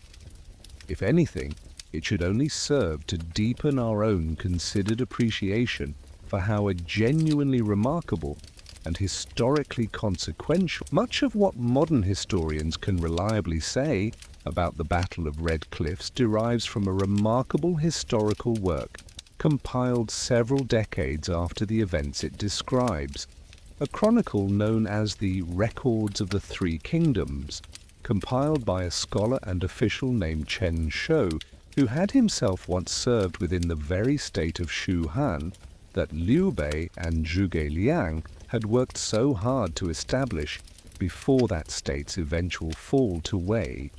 Chen Shou's chronicle, compiled with evident care and scholarly discipline during the subsequent unified Jin dynasty, drew upon official state records, earlier historical documents, and, in certain instances, personal testimony and recollection from individuals who had themselves lived through or been closely connected to the events being described. It remains even today the single most authoritative and historically reliable surviving source for the Three Kingdoms period as a whole, forming the essential scholarly foundation upon which nearly all subsequent historical understanding of this era, including our own account tonight, ultimately rests.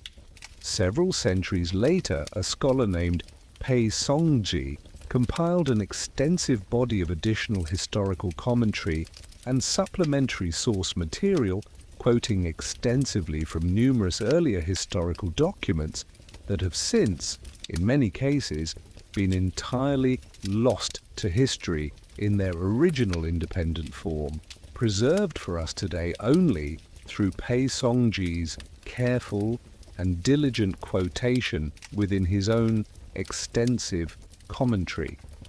This layered scholarly tradition, chronicle followed by careful subsequent commentary and annotation, reflects a deep and long-standing Chinese historiographical commitment to careful, source-based historical inquiry,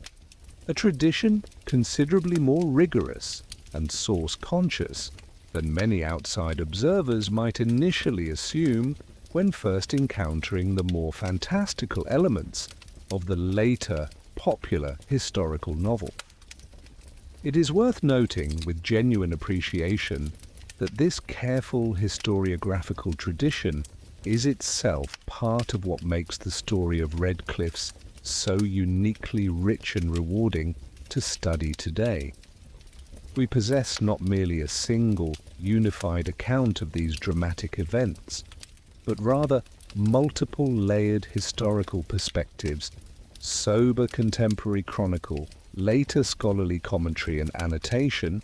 and eventually rich, dramatically embellished popular literary retelling,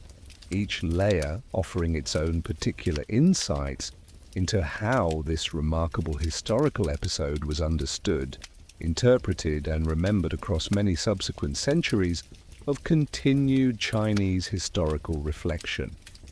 We touched earlier on the considerable uncertainty. Ancient armies across nearly every civilization and historical period were frequently described using figures that modern historians now recognize as considerably inflated, whether through simple exaggeration intended to enhance the dramatic scale of a described victory, through genuine confusion or imprecision in an era before reliable standardized military record-keeping, or through deliberate political propaganda intended to intimidate potential enemies or to enhance a ruling power's own prestige and perceived might. The traditionally cited figure of 800,000 soldiers for Cao Cao's combined invasion force, a number that appears in some surviving contemporary accounts, would have represented an extraordinarily large army by the standards of virtually any pre-modern civilization anywhere in the world, one that would have posed almost insurmountable logistical challenges simply in terms of feeding, supplying, and effectively coordinating such an enormous body of men across considerable distances of unfamiliar territory. Modern historians, carefully weighing the evident logistical constraints of the period against the surviving textual accounts, generally regard this particular figure as substantially exaggerated, suggesting instead a more realistic figure somewhere in the broad range of 200,000 to perhaps slightly more than 300,000 total combined troops, a figure that remains, even at these more conservative estimates, genuinely enormous and historically remarkable in its own right, particularly when set against the Allied forces' own considerably more modest total of perhaps 50,000 combined troops. This pattern of numerical exaggeration, we should note, in no way diminishes the battle's genuine historical significance or the remarkable nature of the Allied forces' ultimate achievement. Even taking the more conservative, historically plausible numerical estimates fully into account, the Allied forces at Red Cliffs still faced and ultimately overcame an opposing army several times their own considerable size, a genuinely remarkable military achievement by any reasonable historical standard, entirely independent of precisely how large Cao Cao's original invading force may or may not have actually been in absolute numerical terms. To fully appreciate how contemporaries of this era likely understood the dramatic events at Red Cliffs, it helps to understand something of the broader spiritual and philosophical worldview within which they lived their daily lives, a worldview considerably different in certain important respects from many modern secular assumptions about cause, chance, and the underlying order of the natural world. Traditional Chinese thought of this period drew upon several deeply interwoven philosophical and religious traditions. Confucian philosophy emphasized proper social order, moral cultivation, and the careful fulfillment of one's designated role and responsibilities within a broader hierarchical social structure. Values that helped shape how contemporaries understood the loyalty demonstrated by figures such as Guan Yu and Zhuge Liang. Taoist philosophy, meanwhile, emphasized a more intuitive harmony with the underlying belief in omens, portents, and the broader idea that unusual natural phenomena might carry genuine cosmic significance, reflecting or even influencing the unfolding fortunes of human affairs, remained widespread and culturally significant throughout this period, informing everything from formal state decision-making to the personal choices of individual military commanders in the field. A sudden, favorable shift in wind direction, occurring at precisely the crucial moment when the Allied forces most desperately needed it, would very naturally have been understood by many contemporaries not merely as fortunate coincidence, but as a genuinely meaningful sign, whether interpreted as evidence of Zhuge Liang's own exceptional wisdom and insight into natural patterns, or in the more elaborate and dramatic tradition that would develop over subsequent centuries, as evidence of some more direct and active cosmic or supernatural intervention on the Allied forces' behalf. Understanding this broader spiritual and philosophical context helps us appreciate why later storytellers found it so entirely natural to gradually transform Zhuge Liang's likely, genuine, carefully calculated meteorological prediction into the more elaborate and dramatic legend of an actively performed ritual to supernaturally summon the crucial winds. Such a transformation reflected not merely simple, dramatic embellishment for its own sake, but a genuine and culturally coherent way of expressing within the storytelling conventions and spiritual assumptions of the broader traditional Chinese worldview, just how extraordinary and how seemingly providential this particular historical moment must genuinely have felt to those who lived through it. An additional layer of genuine historical uncertainty surrounds the precise geographic location where the historic Battle of Red Cliffs actually took place, a question that has been debated among Chinese historians and geographers for many subsequent centuries. Several distinct locations along the middle stretches of the Yangtze River have at various points throughout history been proposed and championed as the genuine, historically accurate site of the battle, each location offering its own distinctive reddish cliff formations and its own body of supporting local tradition, later literary reference, and physical topographical argument. This ongoing scholarly and popular debate reflects in part the simple reality that many centuries have passed since the actual historical battle took place, centuries during which the river's own course has itself gradually shifted and changed. Local place names have evolved and sometimes been reassigned, and considerable subsequent literary and cultural elaboration has, in certain respects, made the precise underlying historical and geographic details more, rather than less difficult, to fully and definitively reconstruct. One particular location, now formally developed as a historical and cultural tourist site,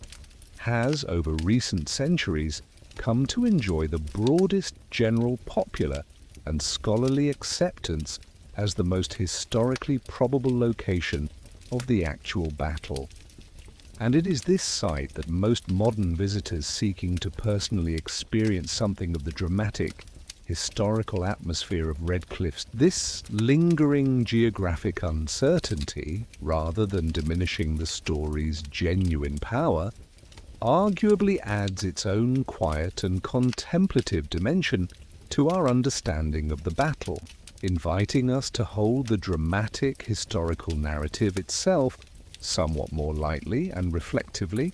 appreciating it as a genuinely significant and well-documented historical episode, while also remaining honestly and appropriately humble about the inevitable and considerable limits of our own more distant historical knowledge, so many centuries removed from the actual unfolding events themselves, Perhaps no measure more clearly demonstrates just how deeply and how thoroughly the story of Red Cliffs and the broader Three Kingdoms era surrounding it has become genuinely woven into the fabric of Chinese cultural and linguistic memory than the remarkable number of common Chinese idioms and proverbial expressions that trace their own origins directly back to this particular historical period. A well-known Chinese idiom describing a situation in which everything necessary for success has been carefully prepared, except for one final, crucial, missing element, traces its origins directly back to the events surrounding Red Cliffs, specifically to the moment when the Allied commanders had completed every other element of their careful fire attack plan, yet still anxiously awaited the crucial favorable wind without which their entire elaborate scheme would inevitably fail. This particular expression remains in genuinely common everyday use throughout the Chinese-speaking world even today, employed by speakers who may have only the most general passing familiarity with its specific original historical origin, a testament to just how deeply this particular historical episode has become embedded within the broader shared linguistic and cultural consciousness of an entire civilization. Other common expressions and proverbs drawn more broadly from the wider Three Kingdoms era surrounding our story tonight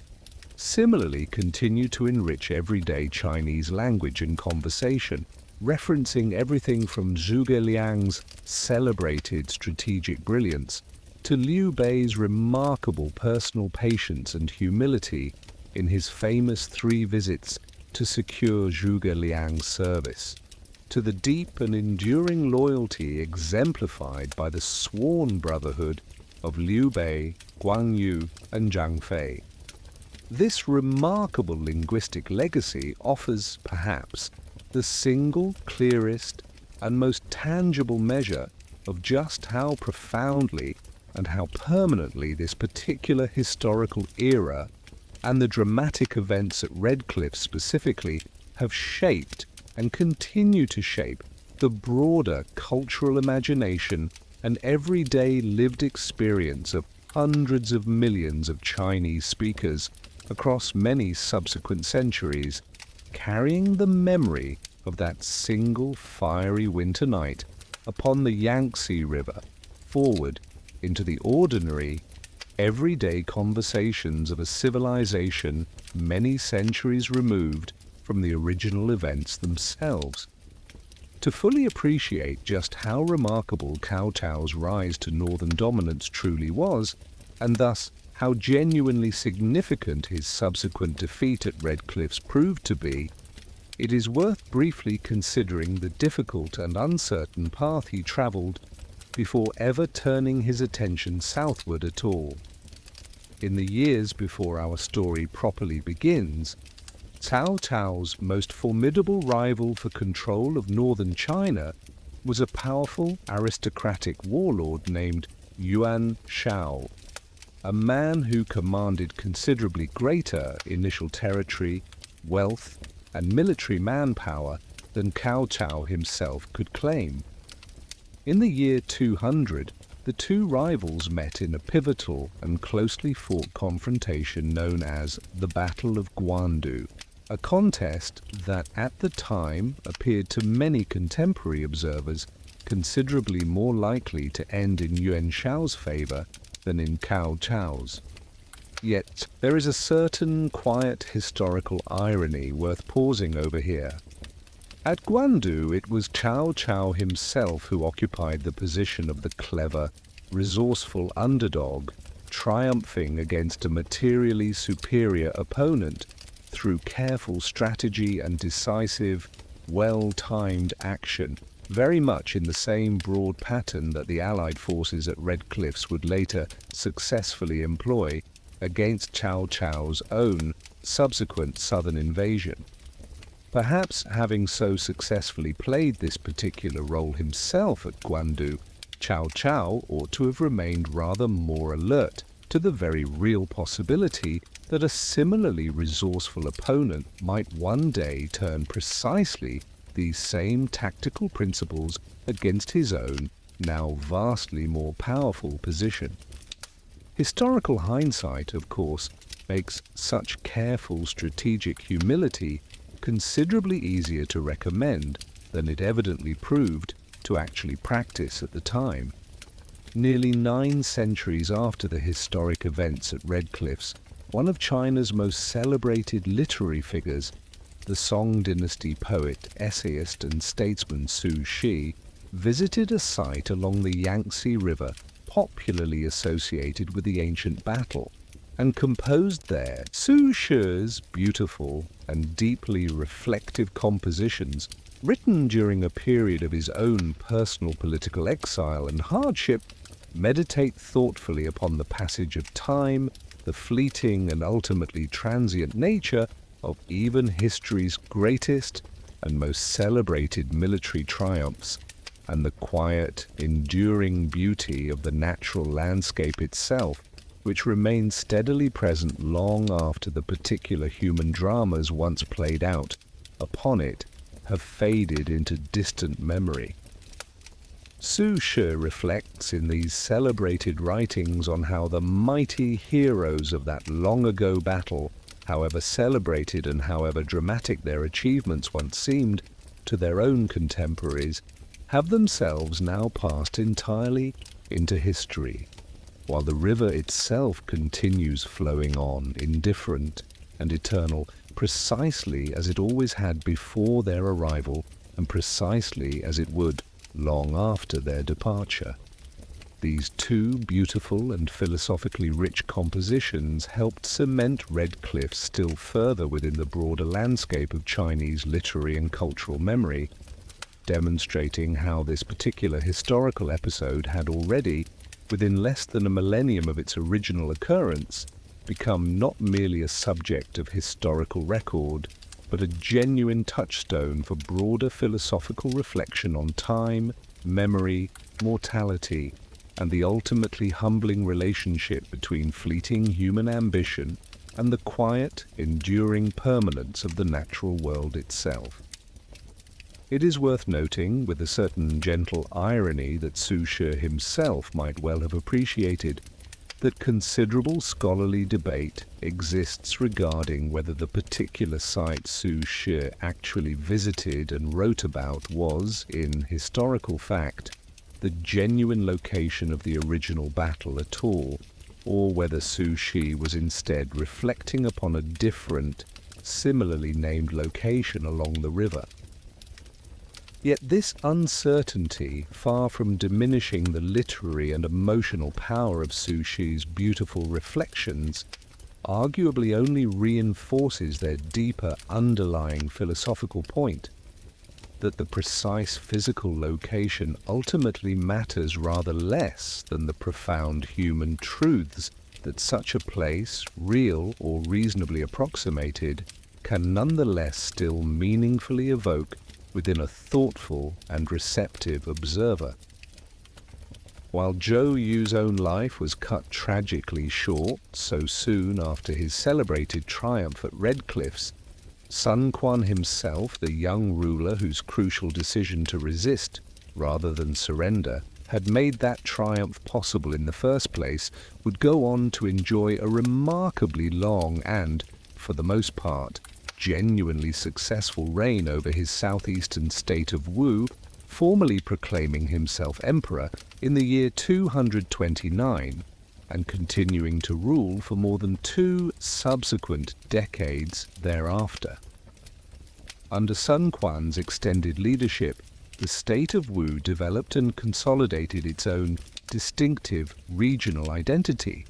considerable maritime and riverine capability, and genuine economic prosperity,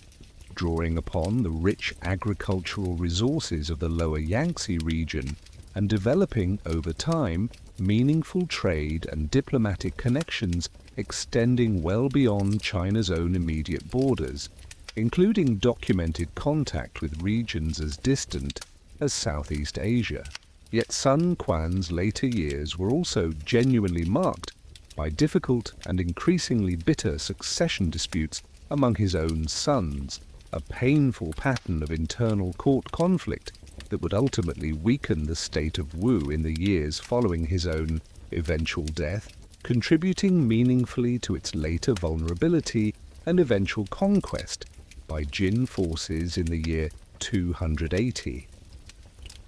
There is something genuinely poignant in this broader historical trajectory. The same young ruler whose courageous and decisive resistance had once helped preserve southern Chinese independence against overwhelming odds would, in his own final years, watch his hard-won state's internal unity and long-term stability gradually erode through the very kind of internal court rivalry and division that he himself had so successfully avoided during his own earlier, more celebrated years of decisive leadership. What physical evidence, if any, has survived from the actual historical battle itself, allowing modern archaeologists and historians some additional, more tangible connection to these dramatic ancient events beyond the surviving written historical record alone? Honestly, and perhaps somewhat surprisingly given the battle's enormous historical and cultural significance, direct and definitively confirmed physical archaeological evidence specifically and conclusively tied to the Battle of Red Cliffs itself remains genuinely limited.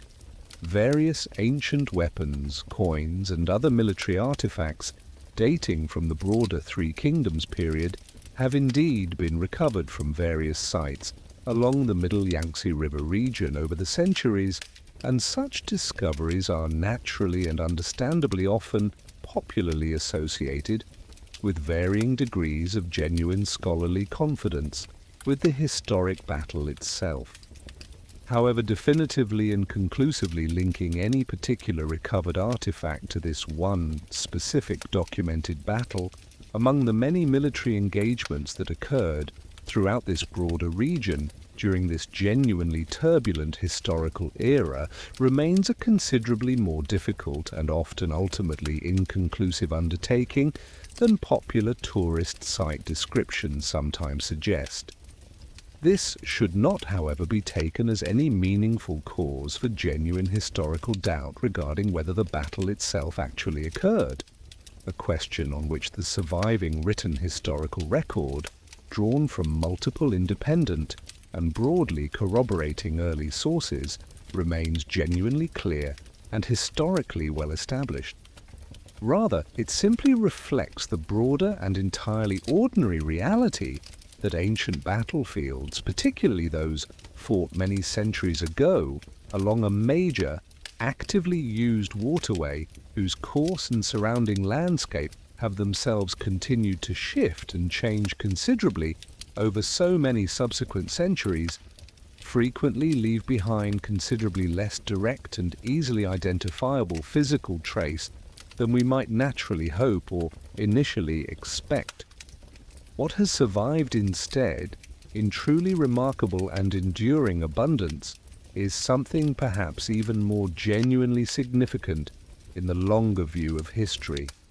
The rich, carefully preserved written historical record itself, the beautiful and enduring literary reflections itself. Despite his fearsome military reputation, Cao Cao's own northern court became, during precisely this same turbulent era, a genuine and remarkably significant center of literary flourishing, a golden age of Chinese poetry that scholars would later come to know as the Jianan era, named for the reign period during which it principally flourished. Cao Cao himself, as we discussed earlier, contributed meaningfully to this literary flowering through his own accomplished poetic compositions. But he was joined in this remarkable literary environment by his own two most talented sons, Cao Pi, who would eventually formally establish the state of Wei following his father's death, and Cao Ji, widely regarded by later generations of literary scholars as perhaps the single most naturally gifted poet among this entire remarkable family, celebrated for verses of extraordinary emotional depth and technical sophistication, composed even while enduring, in his own difficult later life, considerable political marginalization at the hands of his own, less literarily gifted, but politically dominant, elder brother. This flourishing literary court culture, gathering talented poets, scholars, and writers around Cao Cao's own considerable patronage and personal interest, produced a distinctive and historically influential poetic style, characterized by direct emotional expression, reflection on the genuine hardships and uncertainties of this turbulent historical era, and a deeply felt awareness of mortality and the fleeting, uncertain nature of human life and ambition alike,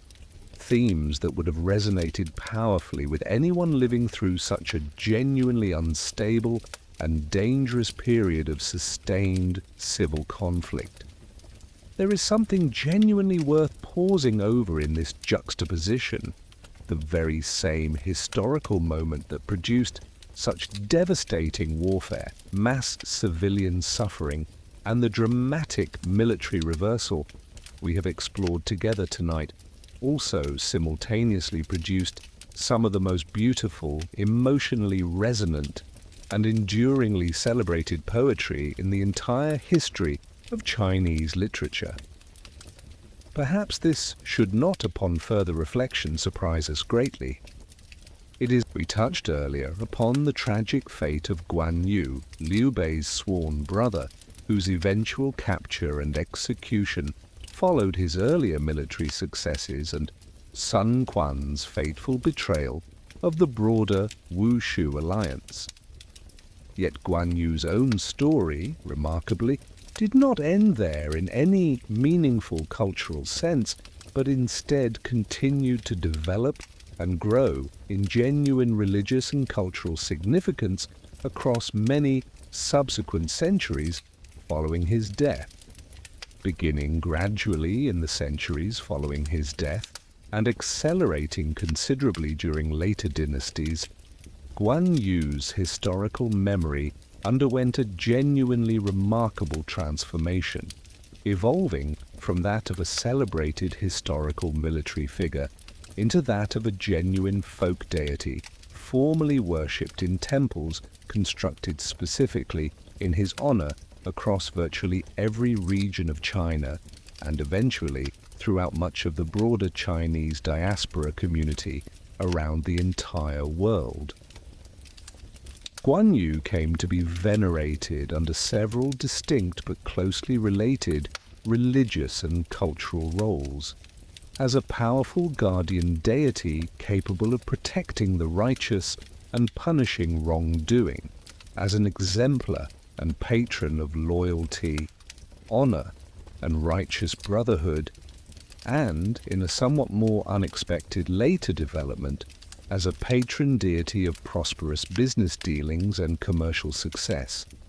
a role that developed gradually as merchants and traders came to particularly value and invoke his reputation for unwavering personal integrity and trustworthy dealing in all matters, including, quite naturally, financial and commercial ones. Temples dedicated to Guan Yu's continued veneration remain genuinely numerous and actively used for worship across China,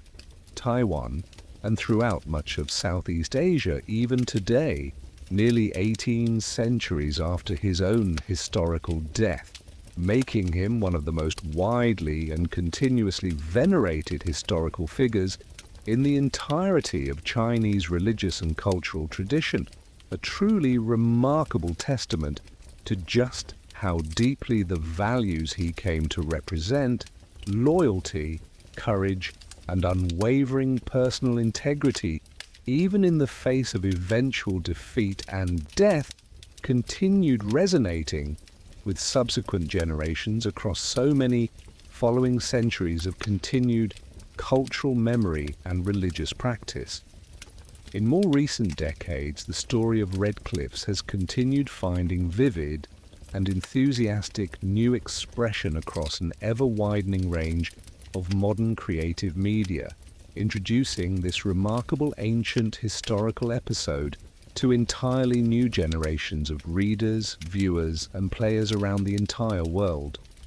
Perhaps most notably, the acclaimed director John Woo produced a major two-part historical epic film released in the years 2008 and 2009, bringing the dramatic events of the battle to vivid and spectacular cinematic life for a truly global contemporary audience, employing large-scale battle choreography and dramatic visual storytelling to help modern viewers, many with little or no prior familiarity with this beyond cinema, the Three Kingdoms era more broadly, and the Battle of Red Cliffs specifically, have continued to inspire an enormous range of popular video games, perhaps most famously an enduringly popular action game franchise that allows players to personally command individual historical figures from this era across dramatically staged,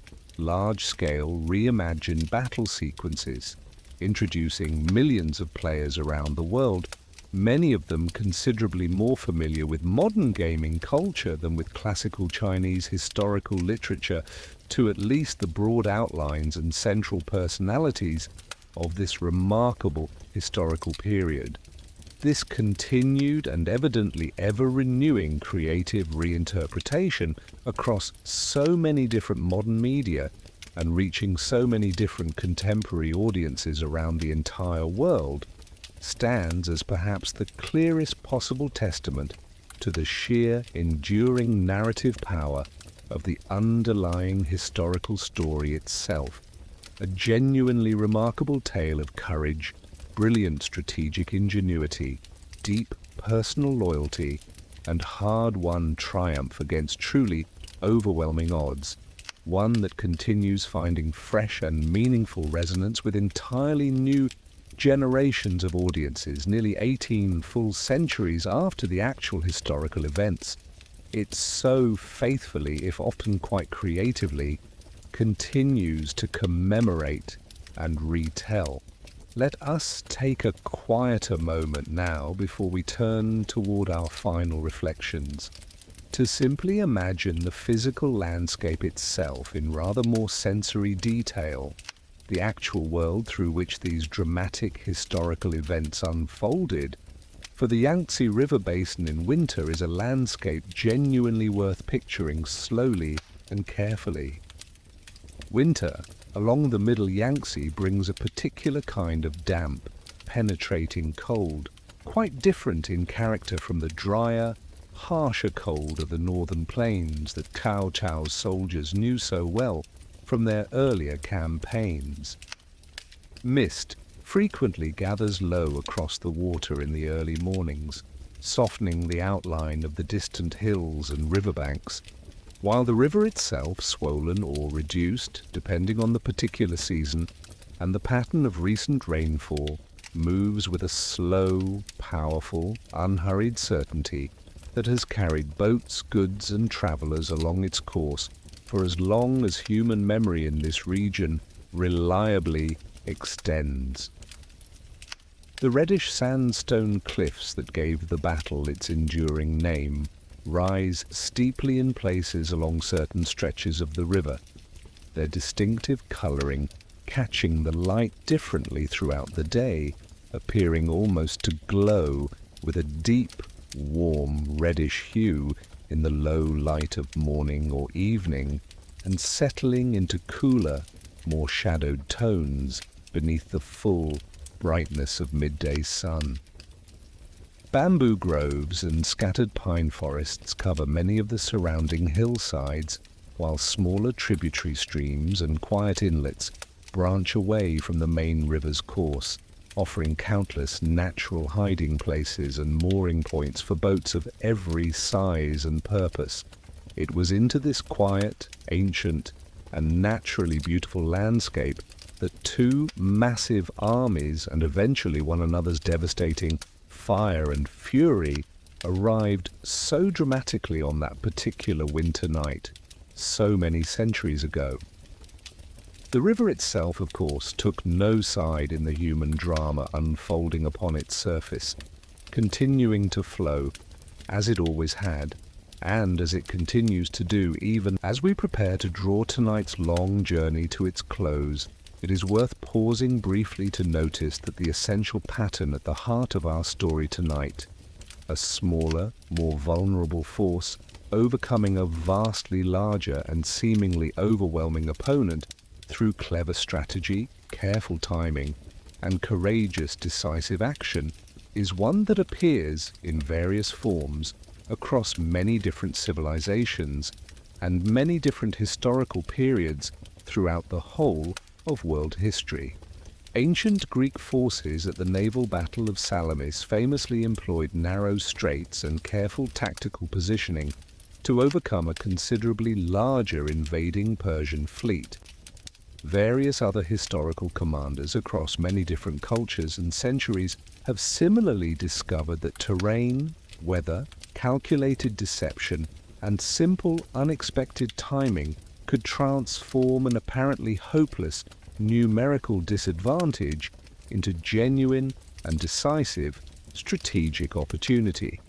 provided a sufficiently clear-eyed and creative commander proved willing to look beyond simple troop counts alone when carefully assessing the true underlying balance of relative strength between two opposing forces. This recurring historical pattern suggests something genuinely universal about the fundamental nature of conflict and strategy, more broadly, entirely independent of any particular time, place, or specific cultural context. Raw material strength and simple overwhelming numbers matter enormously in warfare, of course, and no thoughtful strategist would ever wisely dismiss their genuine importance. But they have never been, and evidently never will be, the entire story. Terrain, weather, morale, familiarity with local conditions, the fundamental element of surprise, and perhaps above all, the sheer human capacity for creative, unexpected thinking under genuine pressure have repeatedly proven capable of meaningfully altering, and on certain historic occasions entirely overturning, what might otherwise have seemed like an entirely predictable and foreordained military outcome. It is precisely this recurring and genuinely universal historical pattern that helps explain why the story of Red Cliffs continues to resonate so powerfully, not only within China's own rich cultural tradition, but increasingly among audiences from many entirely different cultural backgrounds around the wider world as well. We recognize in it something that feels, on some deeper level, Before we turn to our closing reflections, let us consider one final, often overlooked dimension of this remarkable historical story. The quiet, unglamorous, but genuinely essential work of simply keeping so many thousands of soldiers fed, equipped, and organized well enough to fight at all. Work that receives far less attention in traditional retellings than dramatic battles and clever stratagems, but without which none of the events we have explored together tonight could ever have unfolded as they did.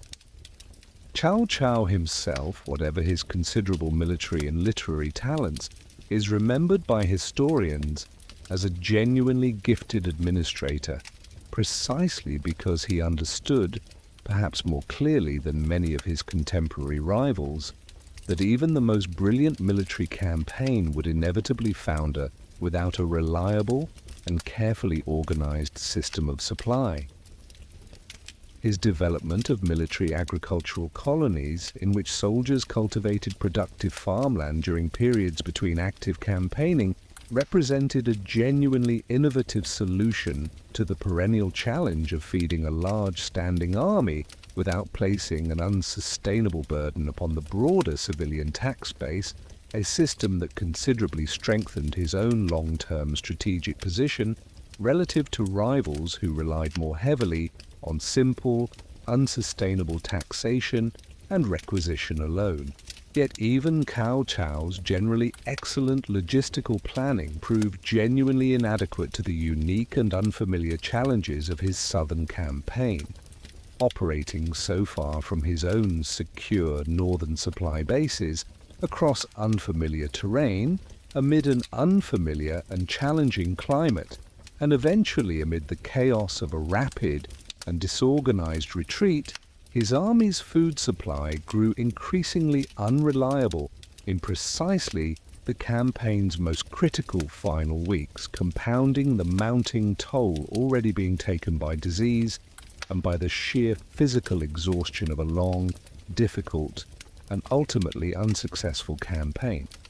This quieter logistical dimension of our story offers its own valuable lesson, one perhaps less immediately dramatic than fire ships and daring naval deception, but genuinely important nonetheless. That even the most brilliant strategic planning and the most courageous battlefield leadership ultimately depend upon the unglamorous, essential, and all too easily overlooked work of simply ensuring that soldiers have enough to eat, adequate shelter from the elements, and reliable access to the basic material support that sustained campaigning across unfamiliar and difficult terrain has always genuinely required in ancient China, every bit as much as in any other historical army across any other place or time. Let us take one further quiet moment to picture the more ordinary, everyday material texture of daily life during this particular historical period,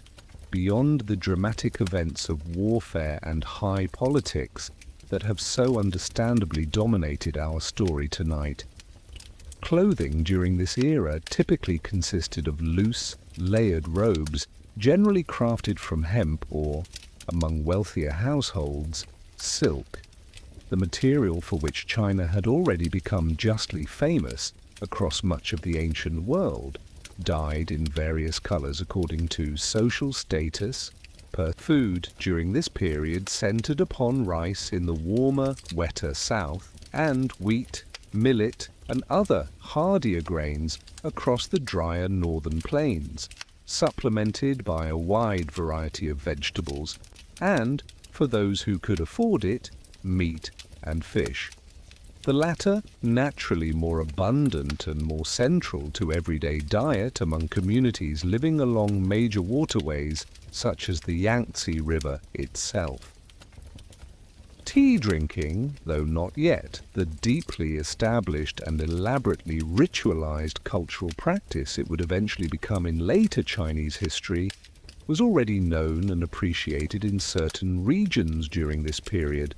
part of a broader and continually evolving culinary tradition that modern visitors to China would likely still find genuinely recognizable in its fundamental underlying character, even after so many subsequent centuries of continued culinary development and refinement. Homes of ordinary families were typically constructed from timber and packed earth, with thatched or tiled roofing, depending on regional custom and individual household prosperity, arranged around simple central courtyards that served as the practical and symbolic heart of everyday family life.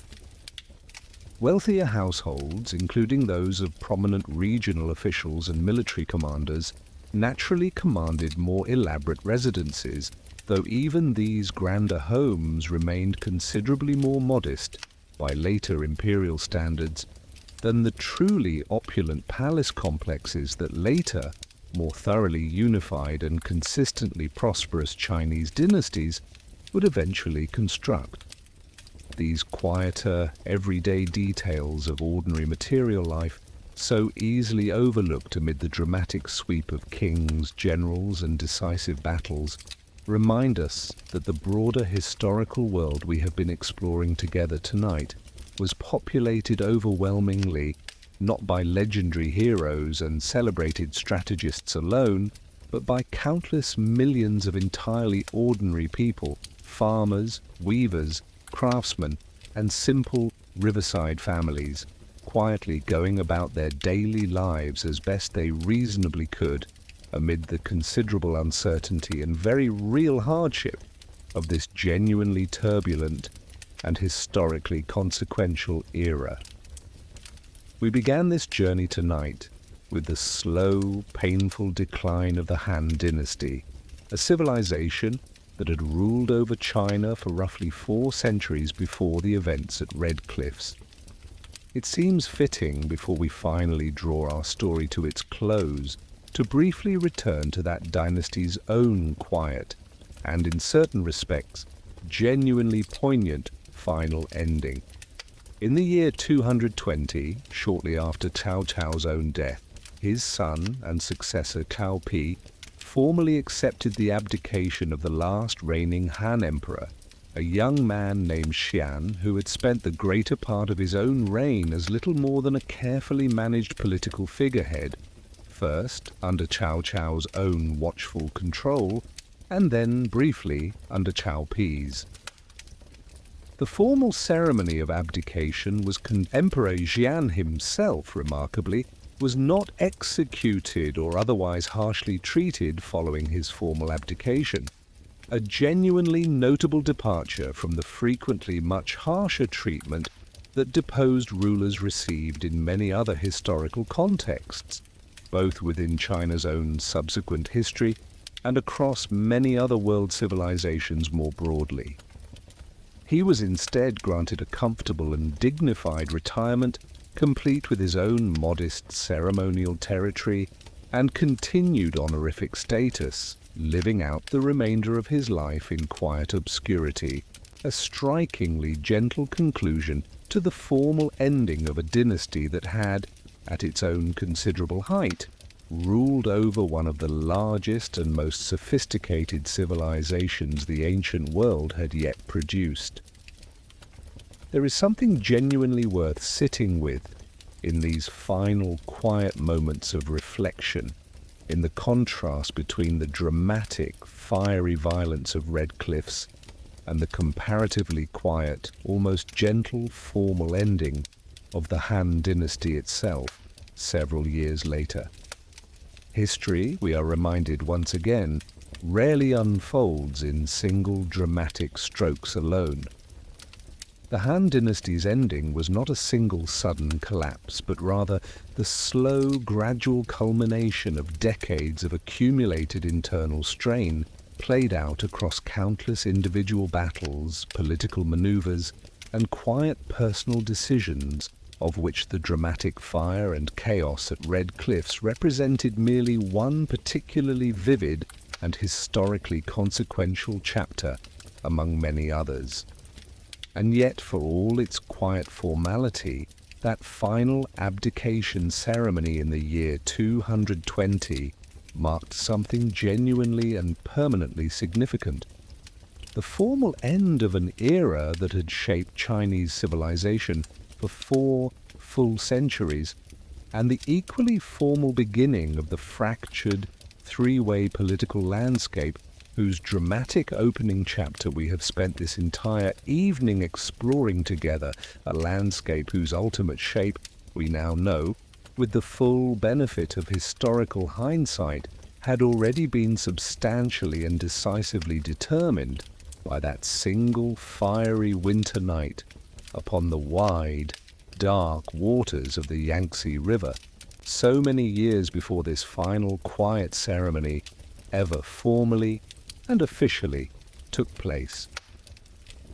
There is one final, quieter observation worth sharing. Traditional Chinese political and philosophical thought had long placed considerable symbolic weight upon certain recurring numerical patterns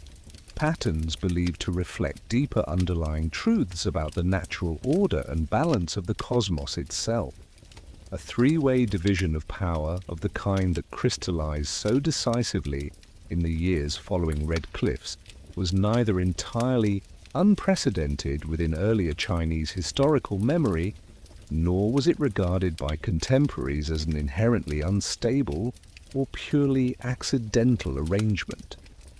Rather, many observers of the period seem to have understood the resulting Three Kingdoms arrangement as possessing its own kind of natural, almost geometrically balanced logic, each of the three states anchored securely within its own distinct and defensible geographic region, the fertile northern plains, the prosperous southeastern river delta, and the naturally fortified southwestern mountains, together forming a genuinely stable three-cornered balance of power that none of the three individual rival states, despite decades of continued effort and ambition, ever quite managed to fully and permanently overturn on its own.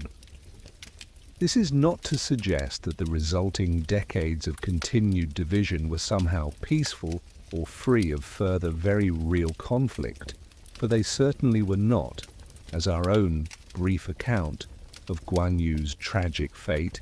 and Liu Bei's own subsequent campaign of costly vengeance has already made clear. But it does help explain why this particular historical arrangement, once established at Red Cliffs, proved so genuinely durable and so difficult for any single one of the three resulting states to fully overturn through military force alone, eventually requiring an entirely new dynasty emerging gradually from within one of the original three contenders itself to finally and permanently achieve what none of the three original rival founders, for all their considerable talent and determination, ever quite managed to accomplish during their own lifetimes.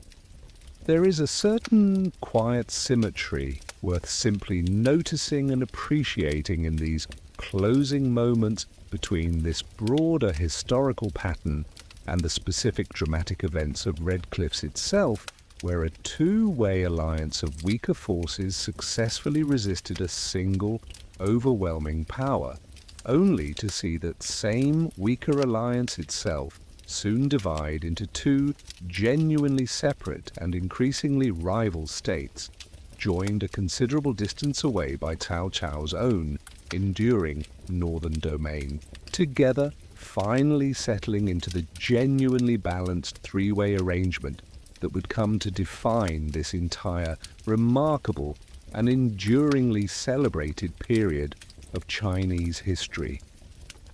It is genuinely worth pausing in these final, quiet moments of tonight. The specific geographic location traditionally and popularly identified as the actual site of the historic battle remains, even today, a genuinely popular and continually visited cultural and tourist destination, drawing many visitors each year who come specifically to see and to quietly reflect upon the dramatic reddish river cliffs where this pivotal historical episode is traditionally believed to have originally unfolded so many centuries ago.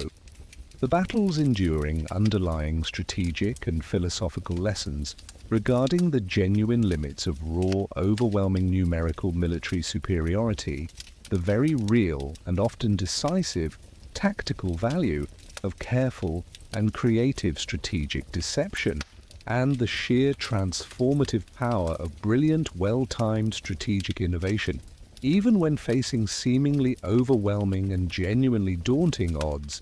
continue to be very actively studied, discussed, and thoughtfully applied even today, not only within dedicated formal military academies and strategic studies programs, but increasingly within broader modern contexts as well, including contemporary business strategy, competitive sports psychology, and general practical problem-solving more broadly. Perhaps most significantly and most enduringly of all, the genuinely compelling human dimensions of this remarkable underlying historical story, Liu Bei's remarkable personal journey from difficult, humiliating early adversity toward eventual hard-won triumph, Zhuge Liang's celebrated brilliant strategic ingenuity, Zhou Yu's decisive personal courage and considerable tactical skill, and even Cao Cao's own genuinely complex and continually debated historical legacy continues speaking to us clearly and meaningfully today, offering timeless and enduringly valuable lessons about genuine leadership under pressure, the real and lasting power of thoughtfully chosen strategic alliance, and the sheer, remarkable human capacity for creative ingenuity, courage, and resilience, even when facing what initially appears to be truly overwhelming and genuinely hopeless historical adversity. As we come together to the quiet close of tonight's long journey,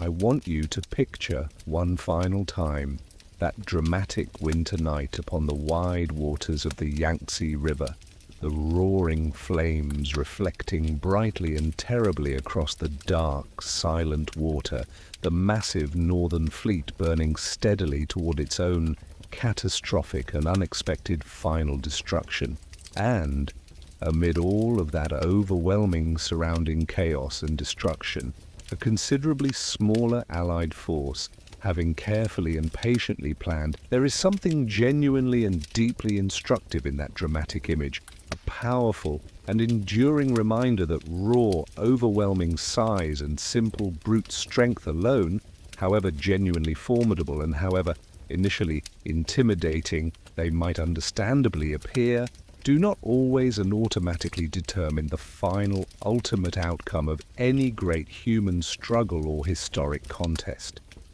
Sometimes, quite remarkably, it is instead careful and patient thought, genuine and deeply creative ingenuity, courageous and decisive well-timed action, and the considerable and often underestimated strength found in thoughtfully chosen and carefully maintained alliance that together ultimately prove considerably more strategically decisive in the end than sheer overwhelming numbers ever truly could. And so, quite remarkably, from that single dramatic and fiery night upon the ancient Yangtze River nearly 18 full centuries ago, an entire subsequent era of rich Chinese history and enduring cultural memory was profoundly and permanently shaped. An era whose genuinely compelling stories of courage, brilliant strategic ingenuity, deep personal loyalty, and hard-won triumph against truly overwhelming odds continue speaking to us clearly and meaningfully even now, offering us, even today, valuable and genuinely thought-provoking lessons about the true and often deeply surprising nature of real strength, real courage, and real and lasting victory. And so, our story comes gently to its close for tonight. It was the story of a small, badly outnumbered alliance that dared to stand firm and resist against what must genuinely have appeared, to nearly all outside observers at the time, to be an utterly overwhelming and quite possibly unstoppable historical force, and who ultimately triumphed not through raw numerical strength alone, but through remarkable and genuinely brilliant strategic ingenuity, courageous and decisive well-timed action, and the considerable and often underappreciated quiet power of a carefully chosen and faithfully maintained alliance. It was also, in its own quieter and ultimately more enduring way, the story of individual human beings, Liu Bei's own long and genuinely difficult personal journey toward eventual hard-won legitimacy, Zhuge Liang's celebrated and enduringly remembered brilliant strategic mind, Zhou Yu's decisive personal courage and considerable tactical skill, and Cao Cao's own genuinely complex, endlessly fascinating, and still continually debated historical legacy, individual human stories that together helped permanently shape the subsequent broader course of Chinese history for many centuries yet to come. The next time you happen to encounter any image or any retelling of those dramatic, reddish cliffs rising steeply along the banks of the ancient Yangtze River, remember that they once quietly witnessed one of history's single most genuinely dramatic and historically consequential military reversals. A single fiery night when careful strategic thought and courageous, well-timed action together decisively triumphed over simple, overwhelming size and raw brute military strength, forever and permanently changing the entire subsequent historical course of one of the world's oldest, richest, and most remarkably enduring civilizations. Thank you so much for joining me on this long and quiet journey tonight, all the way back to the ancient banks of the Yangtze River and gently forward again to our own present moment. If tonight's story brought you even a small measure of calm, please do consider subscribing to the channel so more of these peaceful journeys can find their way to you in the future. I hope this one carries you softly and peacefully into a deep, restful sleep, filled with calm and beautiful dreams. Good night.